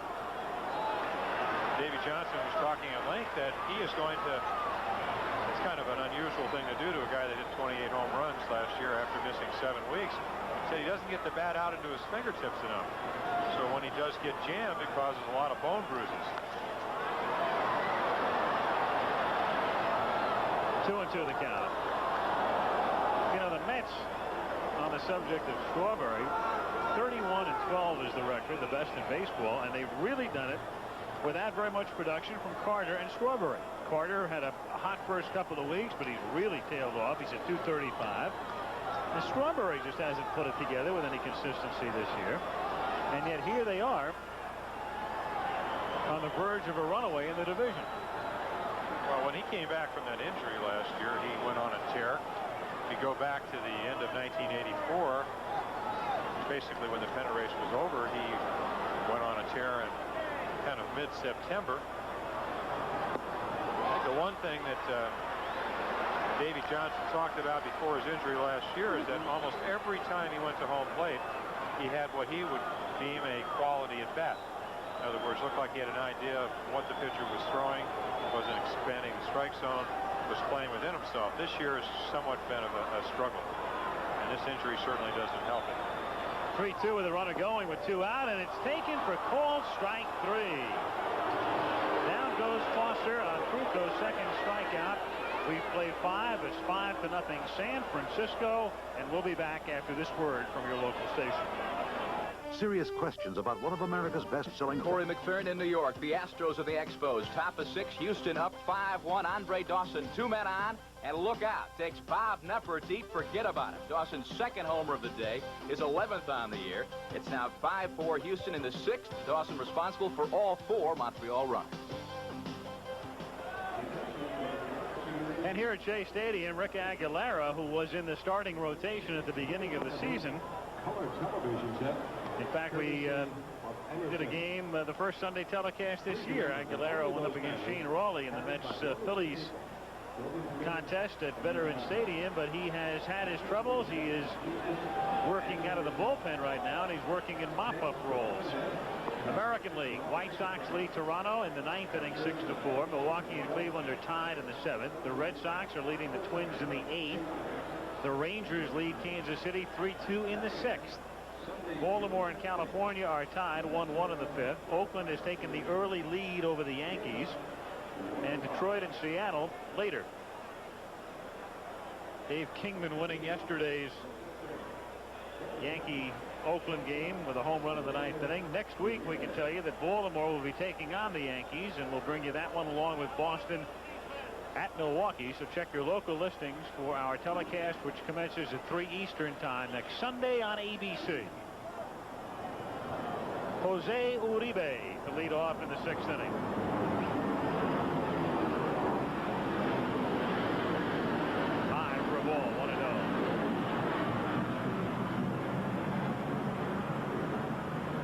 mention that Rick Aguilera was one of the, at least penciled in as one of the 5 starters. We saw him pitch in Philadelphia.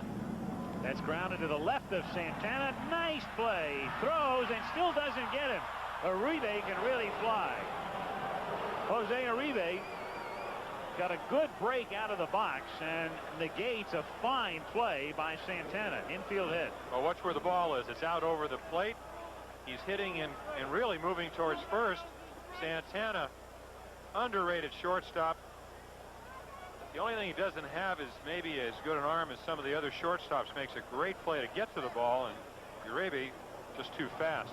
Uribe going on the bunt run, and the throw is too high, and Hearn's going to get booed again. Welcome to the big leagues. Once again, I don't really believe it's Ed Hearn's fault. I mean, when you have a guy like Gary Carter who has an exceptional arm, and I think he's thrown something like 7 runners out of 45 attempts, very low percentage. You get the message that your pitching staff is not doing the job of holding the runners on. Krukow swings away off Hernandez's glove. Keith recovers, and nobody's at first base. Hernandez came so far in. Krukow was up there to bunt, but Hernandez was so far in that Krukow really had no choice but to swing away. And he alertly is able to pick up a base hit. Look at where Hernandez is.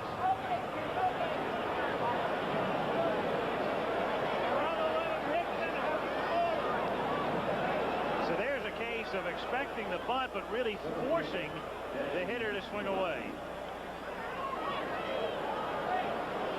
And it has scored a base hit. Runners at first and second now with nobody out, and Dan Gladden is the batter.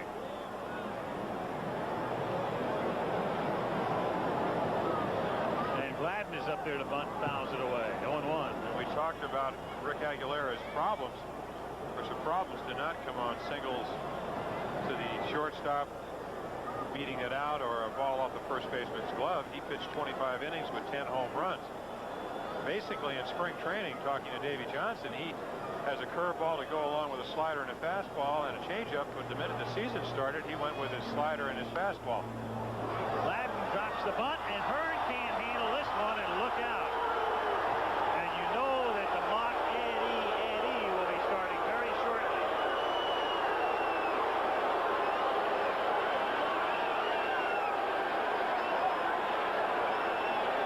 It's his day off. It's Hearn's day off, too, the way it's turning out. Plays right in front of him. He knows he has an out at third base, and he simply can't pick up the ball. It's not easy playing behind one of the best catchers in baseball, and when you do get your chance to play, have an off day. So the Giants now have Uribe at third, Krukow at second, and Gladden at first. Hearn is playing only his third major league game. The Eddie chant started years ago, and it was a love chant for the Ranger goalie Ed Jockerman. And then through the years, you've had the Bronx Eddie cheers, with Eddie Whitson having his problems at Yankee Stadium, and a new rendition today at Shea. Met infield is in, taken low, ball 1. 1-0, the count on Will Clark. Aguilera saw the earned run average up there in the 6s after last year coming up from Tidewater, 10-7 on the year. We look forward to him being the 5th starter, especially with Ed Lynch on the bench with a knee surgery. But as Davey Johnson said, he got out of sync. He wanted to be a power pitcher, a fastball slider, 2 pitches that are very much the same speed. He's been more effective out of the bullpen because he's gone back to not as many curveballs as changeups. But as a starting pitcher, the second and third times around, if you get that far and everything's the same speed, the hitter just about has you timed. 2-0 the count. The Giants on top 5-0 in the 6th inning. And it's fouled back, and the count is 2-1.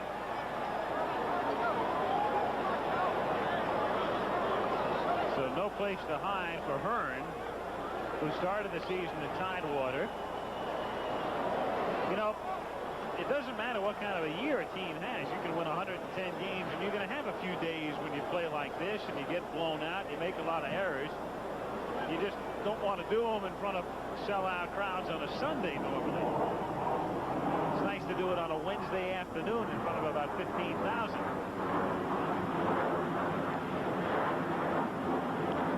That's grounded down to second and right through Backman, and it's that kind of day for the Mets as Uribe scores, and so does Fruco.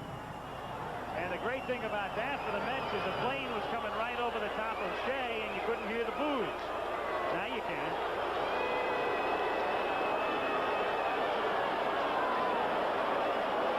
Well, routine grounder.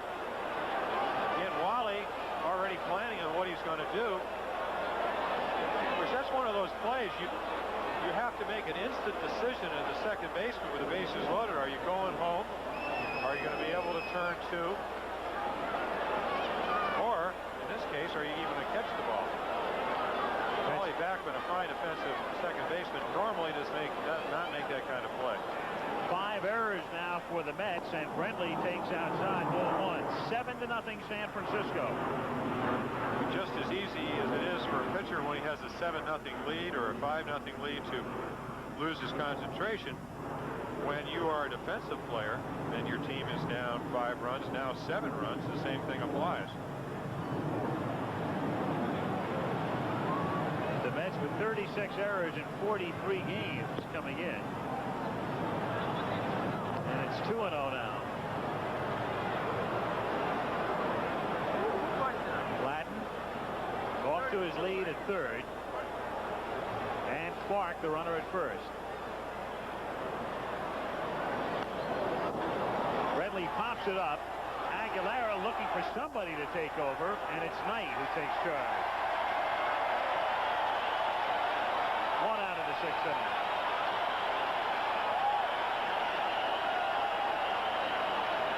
And the crowd with a little bit of "what have you done for us very lately" cheering. Well, again, we go back to talking about defense. We've done a couple of Dodger games, and go back to a team that has excellent pitching along with the Mets. If you look at the records last year, I think they were 49-11 in games they didn't make errors. It gets down to 31-23 games they made 1 error. When they make 2 errors, it's 500, and anything over that, you're talking way below 500. And those 5 errors have loomed very big in today's picture, overall picture of why the Mets are trailing by 7 runs. Tone was set when he dropped Leonard's fly ball in the 1st inning for the game's 1st run. An error by Heath produced a run in the 1st. Darling's error was instrumental in a 2-run 2nd inning. Hearn's error producing a run in the 5th, or leading to it anyway. And he also had an errant throw. And then the 2 errors here in the 6th inning.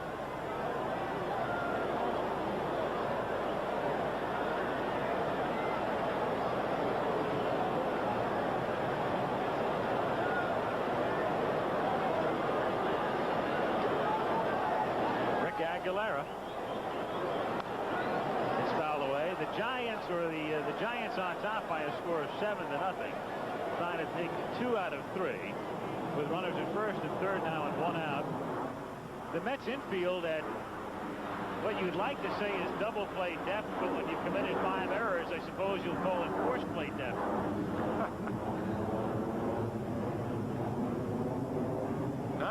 Normally when you're ahead, they tell you to make sure of 1. I think in this instance, down by 7, and poorly as they played in the field, they're saying make sure of 1. 1 ball, 2 strikes to count on Leonard. To me, particularly interesting when you consider that the Giants came in here with a 3-game losing streak, lose a very tough ball game on when 2 infielders collide on Friday night and come back and are leading 7-0. And I know a lot of times when you do interviews with, or you talk to a manager like Roger Craig, and we saw the interview we did early, he's talking about, well, the difference between 85 and 86 is attitude. And you say, well, that's just a word, but attitude usually translates to better performance on the field. Well, what Craig has done somehow, some way, and it's a good point that you bring up, Jim. They lost the game. I mean, that was a gut-wrenching loss for the Giants to take on Friday night.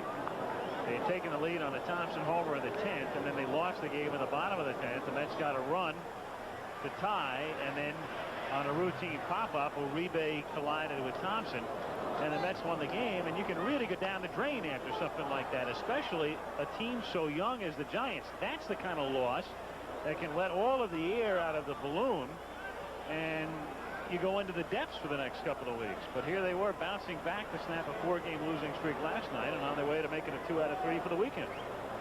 Well, another interesting thing is when you go back to last year's series, a series where the Giants and the Mets played 12 times, the Mets won 8 of those games. But of 8 out of those 12 games were one-run ball games. Giants won 2, the Mets won 6. So maybe they didn't win the games, but they played the Mets tough. That's called strike 3 to Leonard on the inside corner. So Jeff, a mild protest, and then back to the dugout, and that's the second out of the inning. What happens, you go away from a hitter 2 or 3 times, you have him looking away. Most hitters with 2 strikes, and the ball may be inside, but most hitters with 2 strikes are trying to protect the plate. They're looking for the ball away, whether it's the breaking ball or the good fastball, and Aguilera throws over 90 miles per hour, and all of a sudden you run a ball in on him. Sometimes you freeze. Pitch to Davis is outside, ball 1. 1-0 the count. 7-0 San Francisco.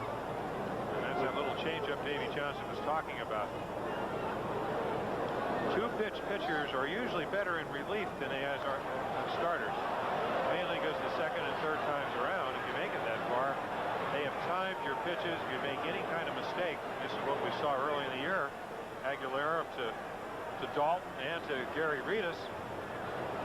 Nothing but hard stuff. Got a couple of pitches when they were looking for the ball in the middle of the plate. 2 home runs. You give up 3 runs. Your team doesn't really score or play that well that day, and you get a loss.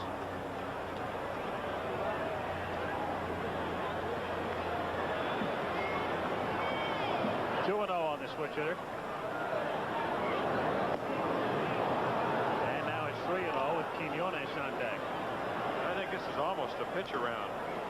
Even though you're trailing 7-0 and you don't like to put men on base, you don't want to give Chili Davis a good pitch to hit.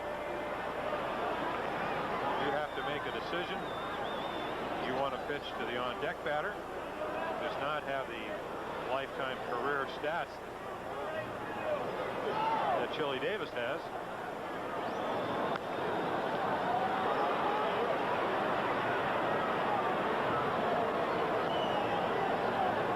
Two and 2 the count.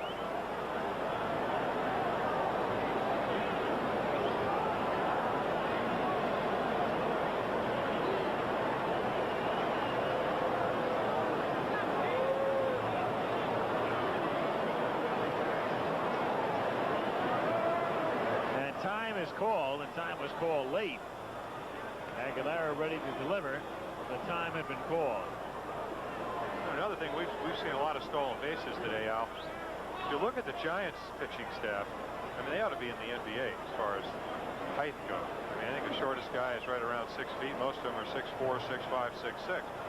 Rick Aguilera is well over 6'3". And the most important thing a pitcher can do is, number 1, make the runner's first stop, but also get the ball to home plate as quickly as he can. And the taller you are, usually the longer the windup you have. And if you don't get the ball to the catcher in under 1.4 seconds, average base runners are going to be successful stealing bases. So they boo the catcher, but I think the real reason is that the pitcher, and again it happens a lot with younger pitchers, they don't pay attention to keeping the runners close, changing their cadence, doing things that are going to keep them from getting a running lead. And that's inside, and Davis is on. So the bases are loaded. The Giants send their 8th man of the inning to the plate in the person of Quiñones. They've scored twice in the inning, lead at 7-0.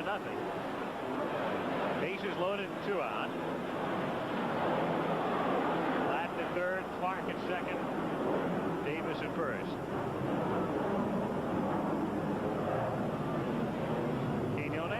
in place of the injured Chris Brown. Fouls it away. Quinones had been with Oakland. Appeared in 19 games with the A's back in 1983. Then they sent him to Cleveland, though he never made it to the big club. And when the Giants traded their longtime shortstop Johnny LeMaster to the Indians last year, Quinones came in that transaction.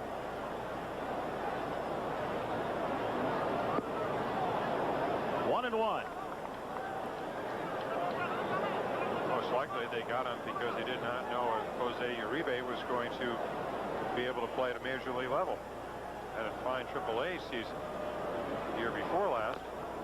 It's a little squibber, and Aguilera will have to hustle, throw, and he is saved by Hernandez. Good play by Keith on the scoop, but in the inning, a couple of unearned runs, 2 hits, 2 errors, leave 3-7 to nothing San Francisco. Is brought to you by Coors and Coors Light. Beers with a difference worth tasting.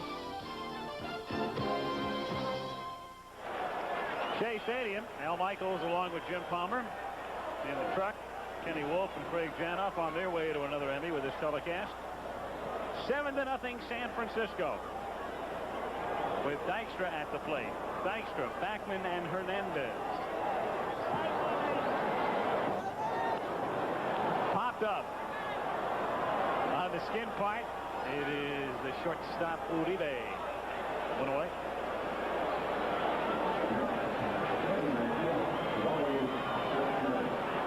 Most of the crowd has remained. I would imagine at the end of this half inning, though, you will begin to see somewhat of an exodus toward the good old Van Wyck. Cap Day. Roughly 50,000.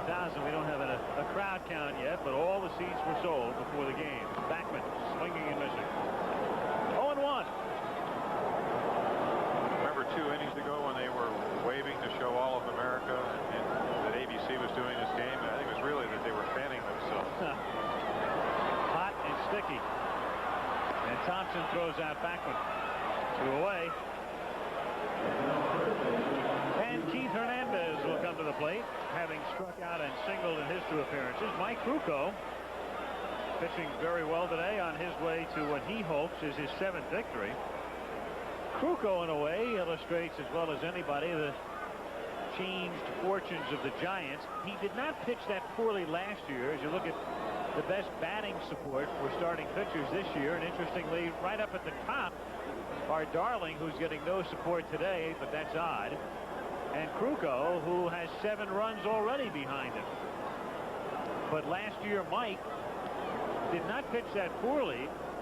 His ERA was 3.38, but his record was 8-11, so he won only 8 games in a season in which the Giants lost 100 games, and right now he's on the verge of winning number 7 on the 1st of June. No, there are countless Giant pitchers that if you look at their records, not the stats. In other words, innings pitched, hits allowed, base on balls, strikeouts, you would say they really had bad years. But again, to finish in the middle of the National League, even though I think most people characterize Candlestick Park as a pitcher's ballpark. That's a little cue shot, and that's right off the pool table. And there's nothing Quinones can do. You've heard the expression for years, he cued the ball. I have rarely seen a ball with more English than that one. I mean, that one went about 9 different directions. Well, Keith was kind of joking in the United Airlines Flight magazine. They have an article on him, and he talks about Joe Garagiola saying that he was a spray hitter. He said, what do you mean? I drive the ball. I don't spray the ball, I drive the ball. Well, there's a perfect example of cueing the ball. Really? Might have been the oddest path I've ever seen a ground ball take. Right off the end of the bat. Normally when you cue them like that, they just spin a little bit. You can tell there's some English on them. But rarely is it as pronounced as the path that grounder took. Hernandez coming out of the game for pinch runner Tim Tuffle, and Knight is at the plate. And Knight rips it to deep left field and down the line and gone.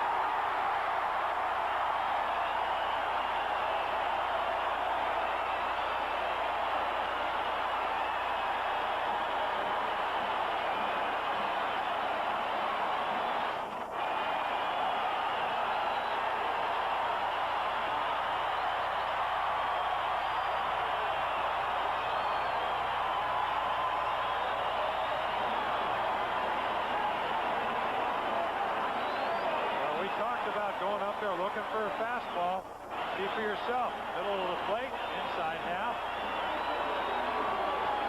When you're going well, you get that pitch and you hammer it. That's exactly what he did. Knight hit 2 home runs at St. Louis on April the 25th. Had not hit a home run since. That's number 7 on the year. And Wilson spins a base hit into left field.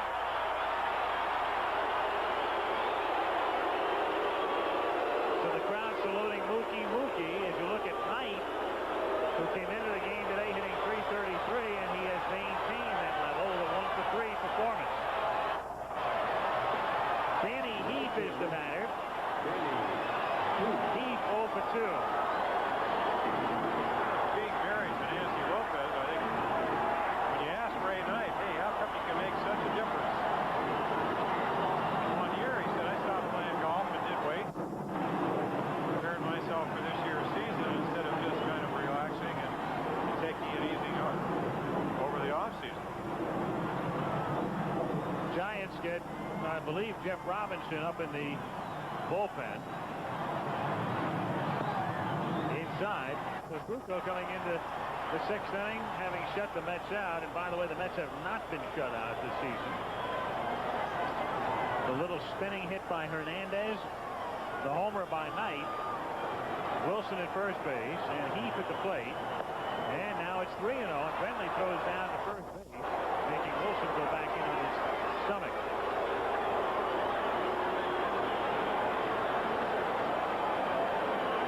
And now Roger Craig will go to the mound. The Giants have a pitching coach in Norm Cherry, but when your manager is an ex-pitcher, a lot of times he would just as soon go out there himself.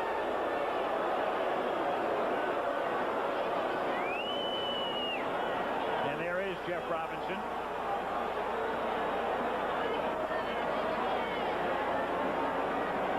We were talking to Roger Craig, and there's been some speculation around the league when he was with Detroit that one of the reasons that they had as good a pitching staff as they did was because of Roger Craig's presence. Very good for Sparky Anderson as a bench coach, something we see so much. Roger Craig, bench coach over here, is Bob Lillis. Last year was manager down in Houston.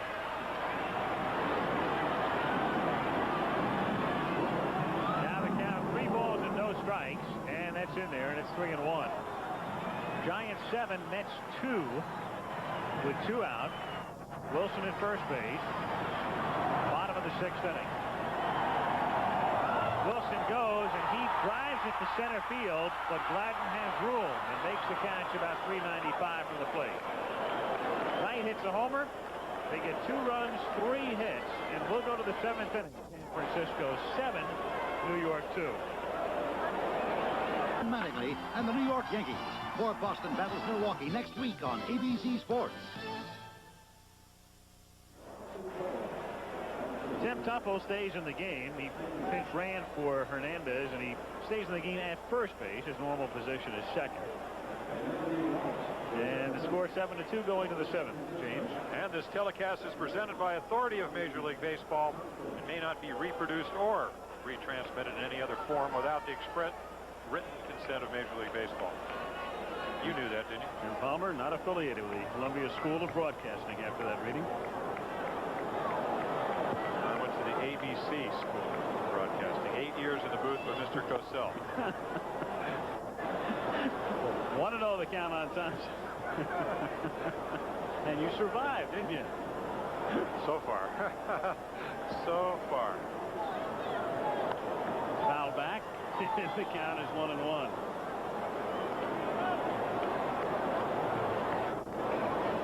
Rick Aguilera in relief of Ron Darling, who didn't have it. So Darling, unless the Mets can mount a dramatic comeback, will suffer his first loss of the season and snap his winning streak at 6.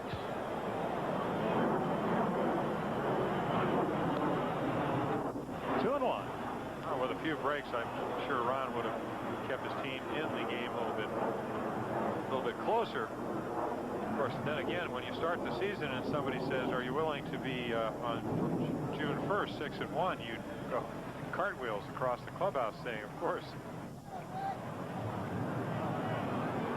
Of course, once you're 6-0, obviously you want to become 7-0, and so on down the road.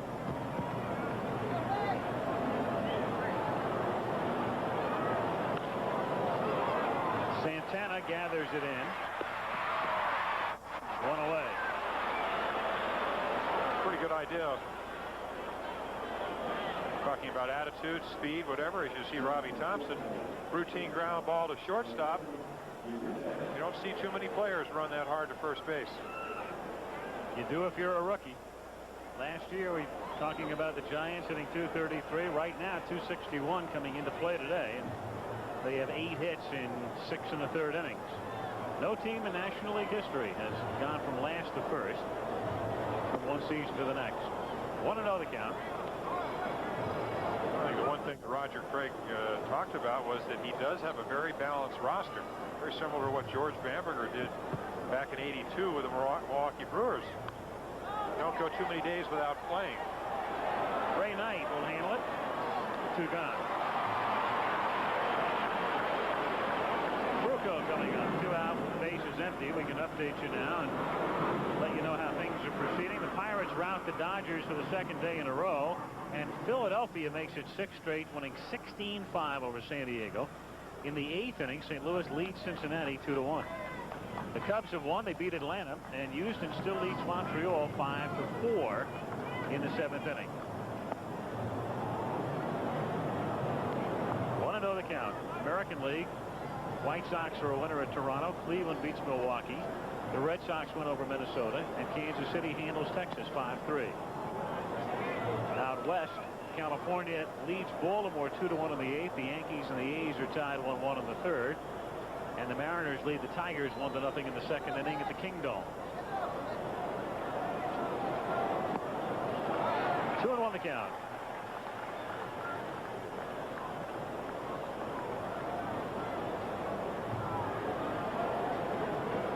Kansas City and Texas after today's Ranger Royal game now in a flat-footed tie for first place in the American League West with marks of 24 and 24. And if the Angels win and they lead Baltimore in the 8th, they'd be a half a game back. Krukow hits one into left field for a base hit. So a big day for Mike on his way to a victory perhaps with a 5-run lead and 2 hits at the plate. Well, lifetime batting average over 200. Once again helping himself as we look at Roger Craig.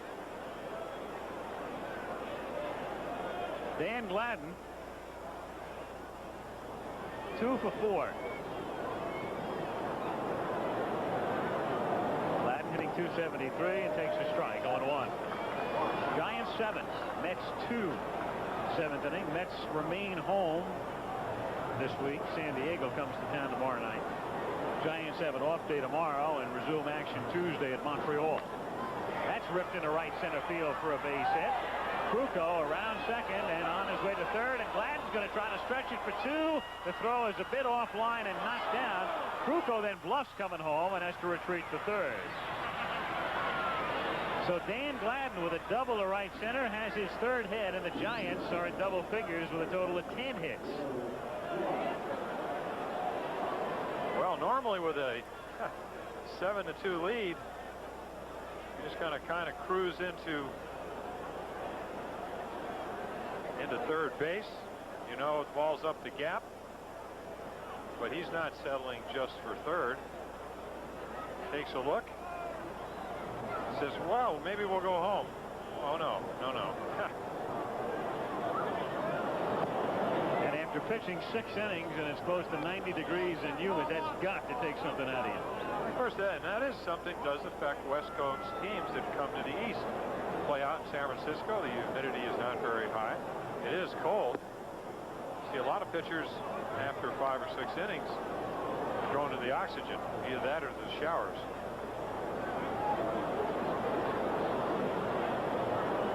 Two balls, no strikes to count. 2 out, 2 on. Giants ahead by 5. And now it's 3-0 with Brentley on deck. Well, what makes this team, the Giants, as successful as they're going to be and have been, is that mainly that Danny Gladden has been doing a much better job this year leading off than he did last year. Perfect example there. We saw him kind of as a contact hitter, not try to muscle up, just kind of hit the ball the other way, keep the inning going. Ball 4, an intentional pitch to Clark, so that goes into the books as an intentional walk after he had gone 3-0. And now Bob Brenly is the batter. Brenly, one of those not sharing in the fruits of a near victory today, as he is hitless in 4 trips.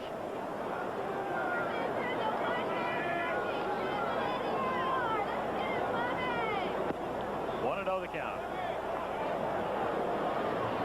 Well, Bob hit 19 home runs 22 years ago, and this year leading in National League in walks. Roger Craig was a little bit concerned that he's being too tentative, rather walk than drive in runs. A lot of times there's a fine line. Maybe you just take that pitch that's an inch or two above the strike zone and walk instead of hitting a fly ball that brings in a run. So I guess what he is saying, he wants Bob to become a little bit more aggressive.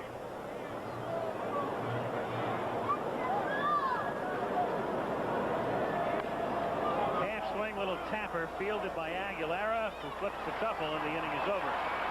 So the Giants threaten, but can't score. They leave the bases loaded. It's still 7-2 San Fran. We'll be back after this word from your local station. This is Corey McFerrin in New York. Personal milestone for George Brett in the Rangers-Kansas City game. 8th inning, Casey leads 4-3, and George gets hold of one to center field. This thing is going. His 200th Major League home run. RBI number 1,000 on his career. Casey wins it 5-3. Royals now even with Texas atop the AL West. It's a lot of milestones for George Brett recently. 2,000 hits, and a couple of more today. And here at Shea Stadium, it is 7-2, the Giants on top as we go to the bottom of the 7th inning. And Rafael Santana leads off against Mike Krukow. Strike. Santana, Hearn, and then Kevin Mitchell has come out into the on-deck circle to bat for Aguilera.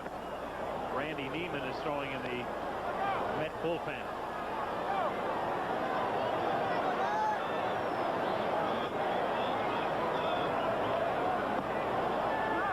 2-1. Always felt that Rafael Santana, especially on this Met club, as fine a defensive shortstop as he is, hitting 165 last year. We talked about he got off to a slow start, was hitting in the low 200s. Here you can see they were using him regularly early, sparingly for almost a month, and now he's been back in the lineup, even though today he wasn't in the lineup initially. That is gloved on the fly by Clark for the out. Of course, one of the reasons he did have a bruised thumb and it hurt his back.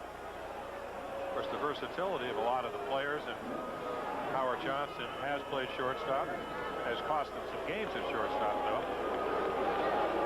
But their everyday shortstop most likely will be Santana unless he goes into a prolonged slump.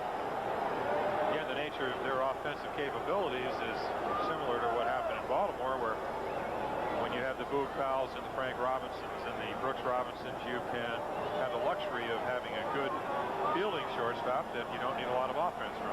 Ed Hearn, boy, wouldn't a called third strike make his day? In the air to left center field, and backing up is Leonard, and he makes the catch on the run. So Hearn gives it a ride. What a pal you are. Oh, it's been that kind of a day for a man playing in only his 3rd Major League game. A couple of errors and problems behind the plate, and he's 0 for 3. A look at the U.S. Open Golf Championship next Saturday on ABC Sports with Jack Nicklaus giving us a preview look at the upcoming U.S. Open. Next Saturday, 4:30, and then at 5 o'clock, the Belmont. Final jewel of the Triple Crown. Are you going to be at the Belmont? No. Not even as a casual fan? I'll be watching them. Kevin Mitchell, pinch hitting, takes outside, ball 1. Mitchell batting for Aguilera, and then we'll see Neiman in the 8th. Giants leading the Mets 7-2. The Giants trying to take 2 out of 3 this weekend. Curve in there. 1-1. It's an interesting thought. It seems that Krukow is getting a lot more high strike zones. Normally you don't get that pitch in the National League, but because of the slowness of his curveball, you see right there, the umpire has a better chance to look at it.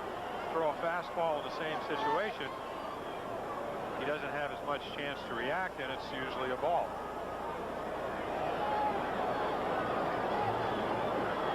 Again, there are some umpires that can be characterized just like ball players. Good field, no hit, so forth. A lot of umpires are breaking ball umpires, and some guys have a little bit higher strike zone.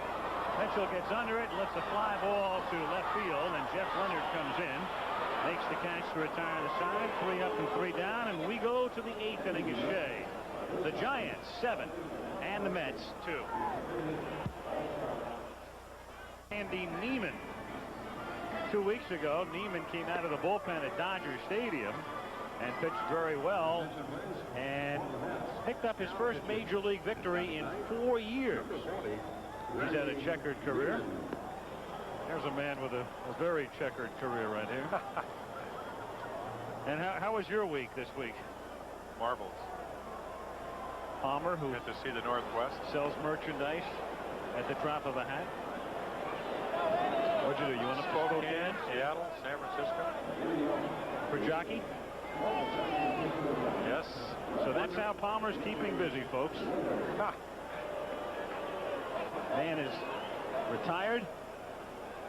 For good, right? Is that, yeah.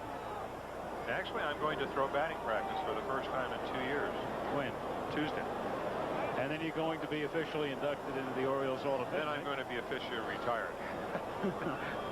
You and Ken Singleton are going in a couple of weeks, right? We go a week from Saturday, but there's a luncheon to raise money for the John Hopkins Children's Center and cystic fibrosis on Wednesday that we will be at.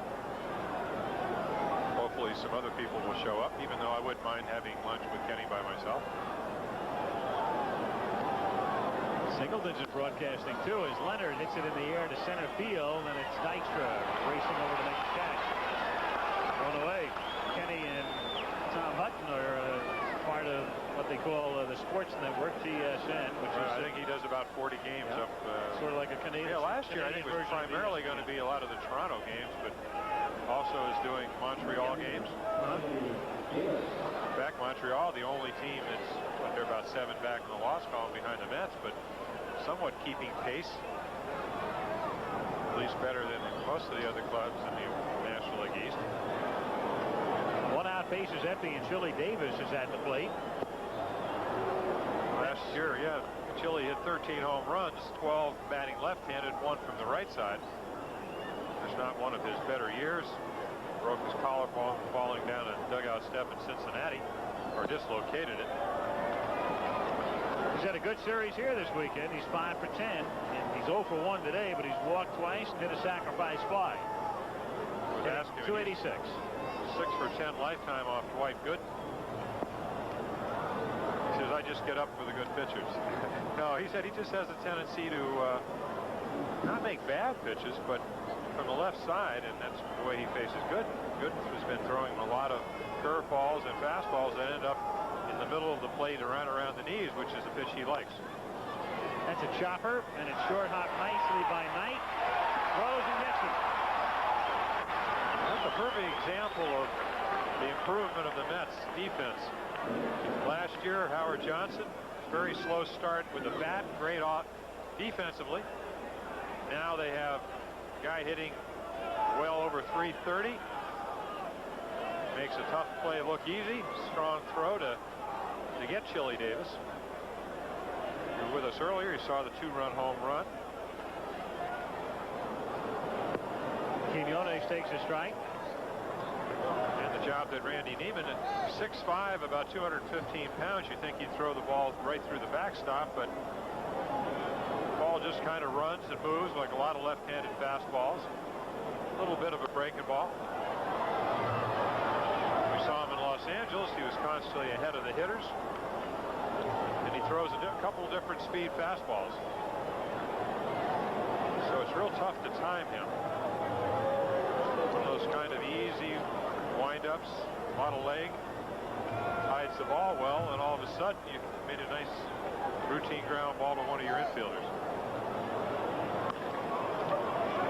Santana throws to first, and Tuffle comes off the bag to make the catch and sweep tag him.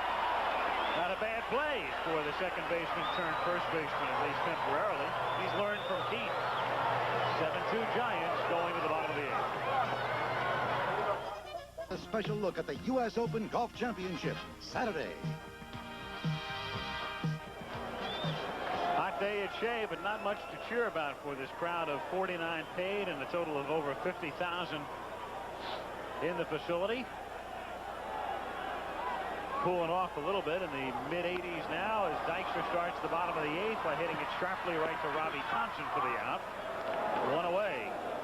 Krukow, who ran the bases like Carl Lewis in the top of the seventh inning, showed no ill effects in the bottom of the seventh. Got the 3 men he faced. And retires the first man on one pitcher in the bottom of the eighth inning. Here's Backman. That was not a particularly good pitch, but again, some people have said it's better to be lucky than good. He threw a strike, which is what you want to do when you're ahead 7-2. Dykstra hit it right on the nose, right at Robbie Thompson, and deemed it a good pitch. 1 ball, 1 strike to count. Giants took the early lead and have never been headed. They got a run in the first on Danny Heath's error. Gladden singled in 2 runs in the second. A Hearn error. And a run-scoring single by Leonard with a sacrifice fly by Davis. Added 2 more in the fifth. 6th inning. A couple of infield hits and then 2 more errors. Netted 2 more for the Giants. A day in which the Mets have committed 5 errors. And then Ray Knight hit a 2-run homer in the bottom of the 6th inning, with the only New York scoring. 7-2 San Francisco. I think if you're going to generalize, if you give a pitcher a big lead and does not have a track record of throwing a lot of strikes, sometimes starts aiming the ball, loses his concentration. But when you take a guy like Mike Krukow here, who has an exceptional record of being able to get the ball over home plate. Into the hole and through for a base hit for Backman. He really doesn't change his pitching pattern. There he just got a curveball up a little bit. Wally Backman, who has been extremely hot from the left side, just pinged it into right field. Tim Tuffle now comes up. He took over for Hernandez, who was 2 for 3 today. Funny, Keith 2 for 3, and that's when you take a look at a box score, you have no idea how you get to 2. He had a broken bat single in the 4th, and then the little cue shot spinning infield hit in the 6th. That's ripped into left field for a base hit, and down the line around second and on his way into third as the throw comes back towards second, and Thompson is late with the tag on Tuffle for a double.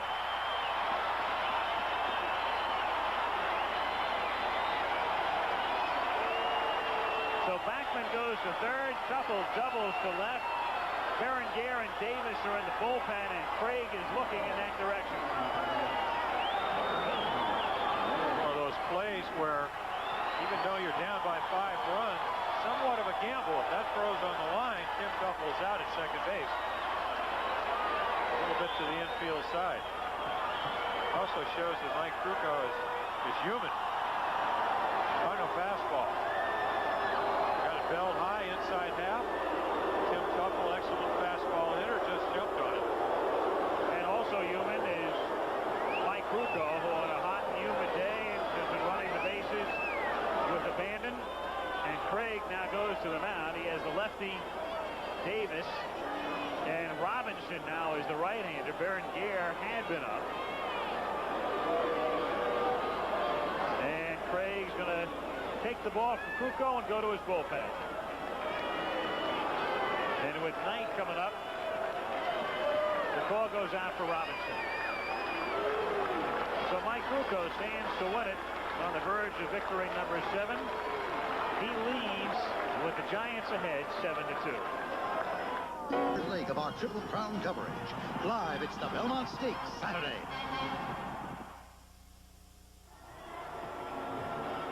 Jeff Robinson comes out of the San Francisco bullpen, and Berenguer and Davis are still throwing behind him. In the bottom of the 8th inning, the Giants are on top by a score of 7-2. But the Mets, threatening with 1 out, have Wally Backman at third base and Tim Tuffle at second. Robinson, averaging better than a strikeout per inning, has spanned 35 in 32 1/3 innings of work. And he's the kind of pitcher who can be used in middle, long, and short relief. And he comes in late here. In fact, I'd asked Roger Craig before the game who his long man was. It was Robinson. Baltimore, New York, and Boston at Milwaukee are our 2 games. So check your local listings for the game next Sunday. Well, they primarily used him as a starter last year. In fact, gave up a lot more hits than per inning. But that's a little bit different. If you're familiar with baseball at all, a lot of pitchers will give up a lot of hits if they're starters, because when you get the second, third time around, and you're predominantly a 2-pitch pitcher, they time your fastball or your slider or whatever. Apparently, Jeff Robinson has come up with a split-fingered fastball. Again, the guru of that is his manager, so maybe that is why he's been so effective. But he has an overpowering fastball, good hard slider. And when you come in this situation, you might look at it, I guess, philosophically a little bit different than you do if you're starting. You're just coming in, you only have a few more outs to get. You're going to throw as hard as you can. And he throws that one to the backstop, and it's 7-3 as Beckman scores.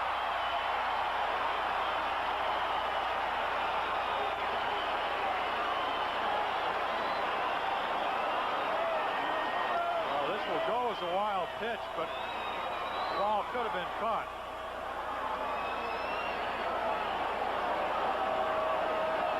Not much of a shift at all by Bob Brentley. That's why they teach a lot of catchers to try to get in front of a ball like that, but Bob unable to backhand it. So it's 1 out. You have a run in to the infield back. Fly ball, a grounder to most likely second or short. It's going to score another run. Tuffle at third, half swing strike, and the count is 1-1. 7-3. 1 out in the bottom of the 8th inning.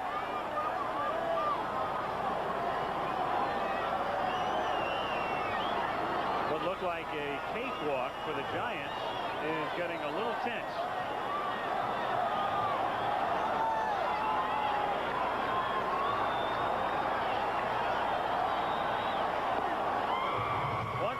The Giants know right now is Hernandez is out of the game.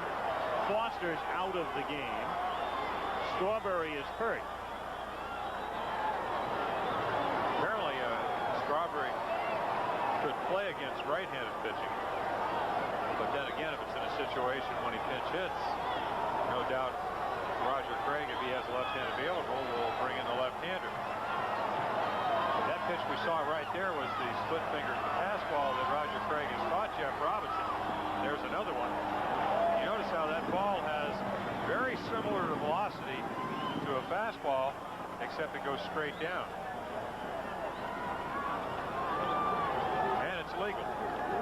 It's the same characteristics as Gaylord Perry's spitball, except that was an illegal pitch.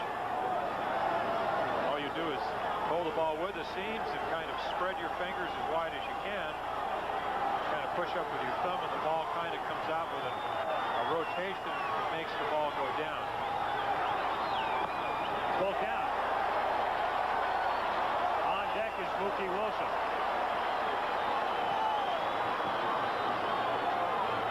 So it's 3-2 on Ray Knight with 1 out in the bottom of the 8th inning, and the Giants leading by a score of 7-3.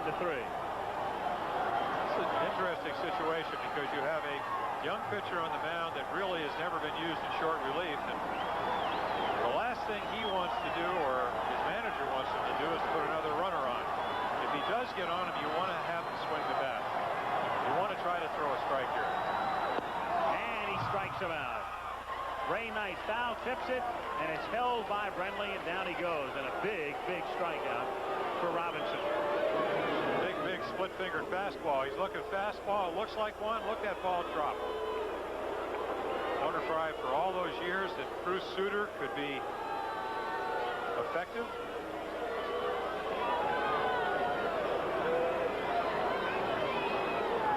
Now Mookie Wilson. Which you call deceiving the hitter. Wilson, a switch hitter, hits a bouncer to second. And Thompson throws him out. So Robinson comes out of the bullpen, throws a wild pitch, but then gets Knight and Wilson, and the Mets settle for 1. So we go to the 9th. Giants 7, Mets 3. 9th inning. That's how Palmer gets to the airport tonight. That two-door car. That's right. Yeah, you're used to it. Why not? Yeah, exactly. 7-3 San Francisco as we go to the 9th inning. I traded in my hatchback because it had one too many doors.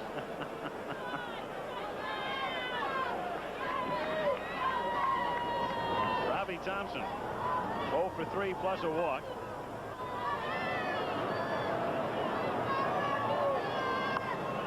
Spins it foul off to the right, and the count is 0-1. When the Mets come up in the bottom of the 9th inning, they are due to send up Heath, Santana, and Hearn. 6, 7, and 8. They're down by 4. Giants on top 7-3, trying to hang on for their second weekend win in the 3-game series here. 1-1. Pirates win, Phillies win big, and the Cardinals have beaten the Reds 2-1.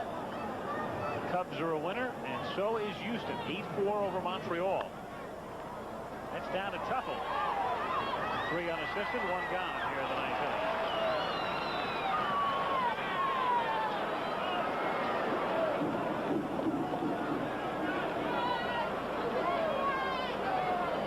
Uribe is the batter. If the Giants win, Houston has won, Atlanta has lost, and so the Giants will be moving into second place with a victory. Atlanta would drop 3.5 games behind. Strike.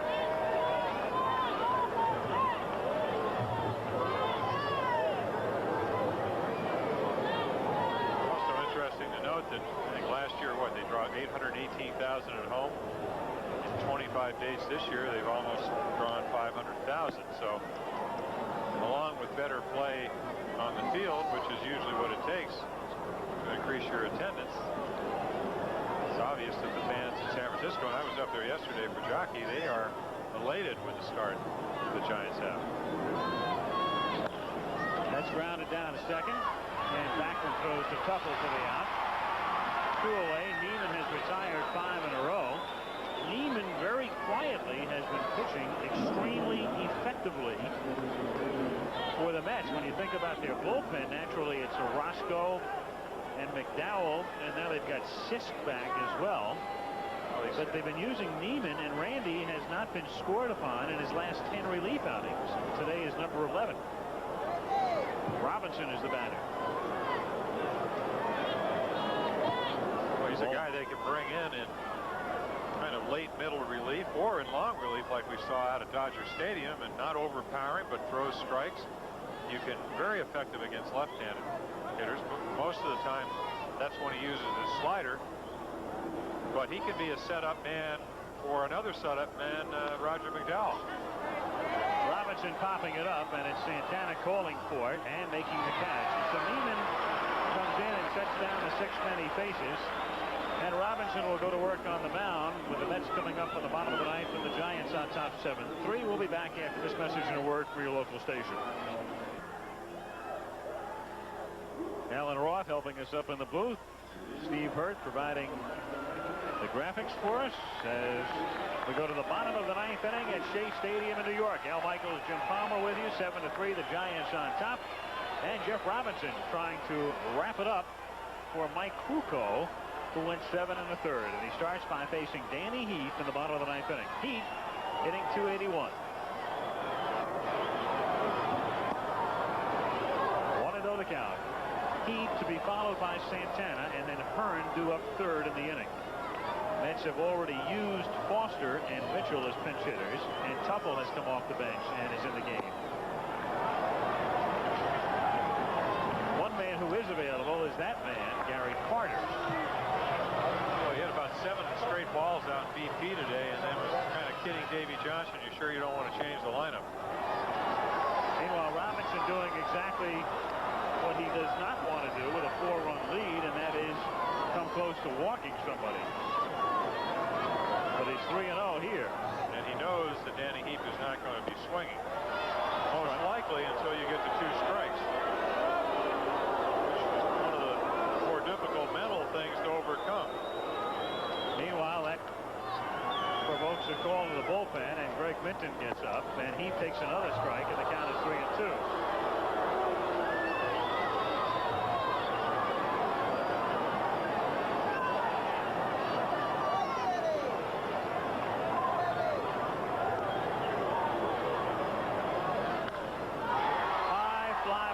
Center field, drifting back is Glass. 1 away. So 1 out in the 9th inning, and Rafael Santana is the batter.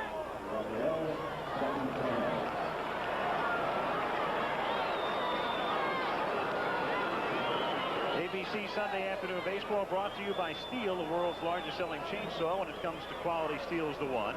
By Chevrolet, who invites you to drive today's Chevy, live today's Chevy. By Coors and Coors Light, beers with a difference worth tasting. And by United States Liberty Coins. Keep Liberty in mint condition with United States Liberty Coins. 1 ball, no strikes the count. 1 out. Bases empty in the 9th inning. 2-0.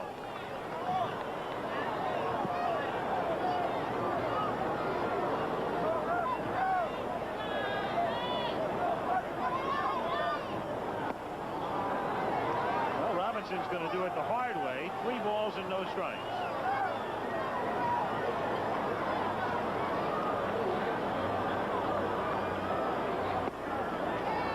And so the same pattern he exhibited with Heath.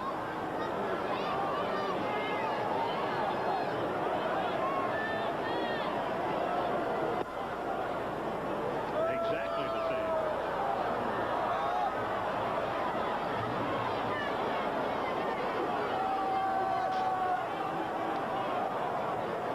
And the 3-2 pitch is a chopper hit towards short.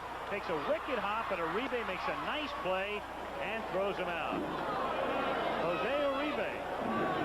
Fine play on the erratic bouncer. 2 down. Well, they've always had good pitching, as we said. Good pitching is helped by good defense. You call soft hands. Anticipating a high hop. Doesn't get it. Scoops it up. Strong throw to Will Clark at first for the out. Now Hearn takes inside, ball 1. Again, playing in San Francisco. Jose Uribe, not a whole lot of press. Good defensive shortstop.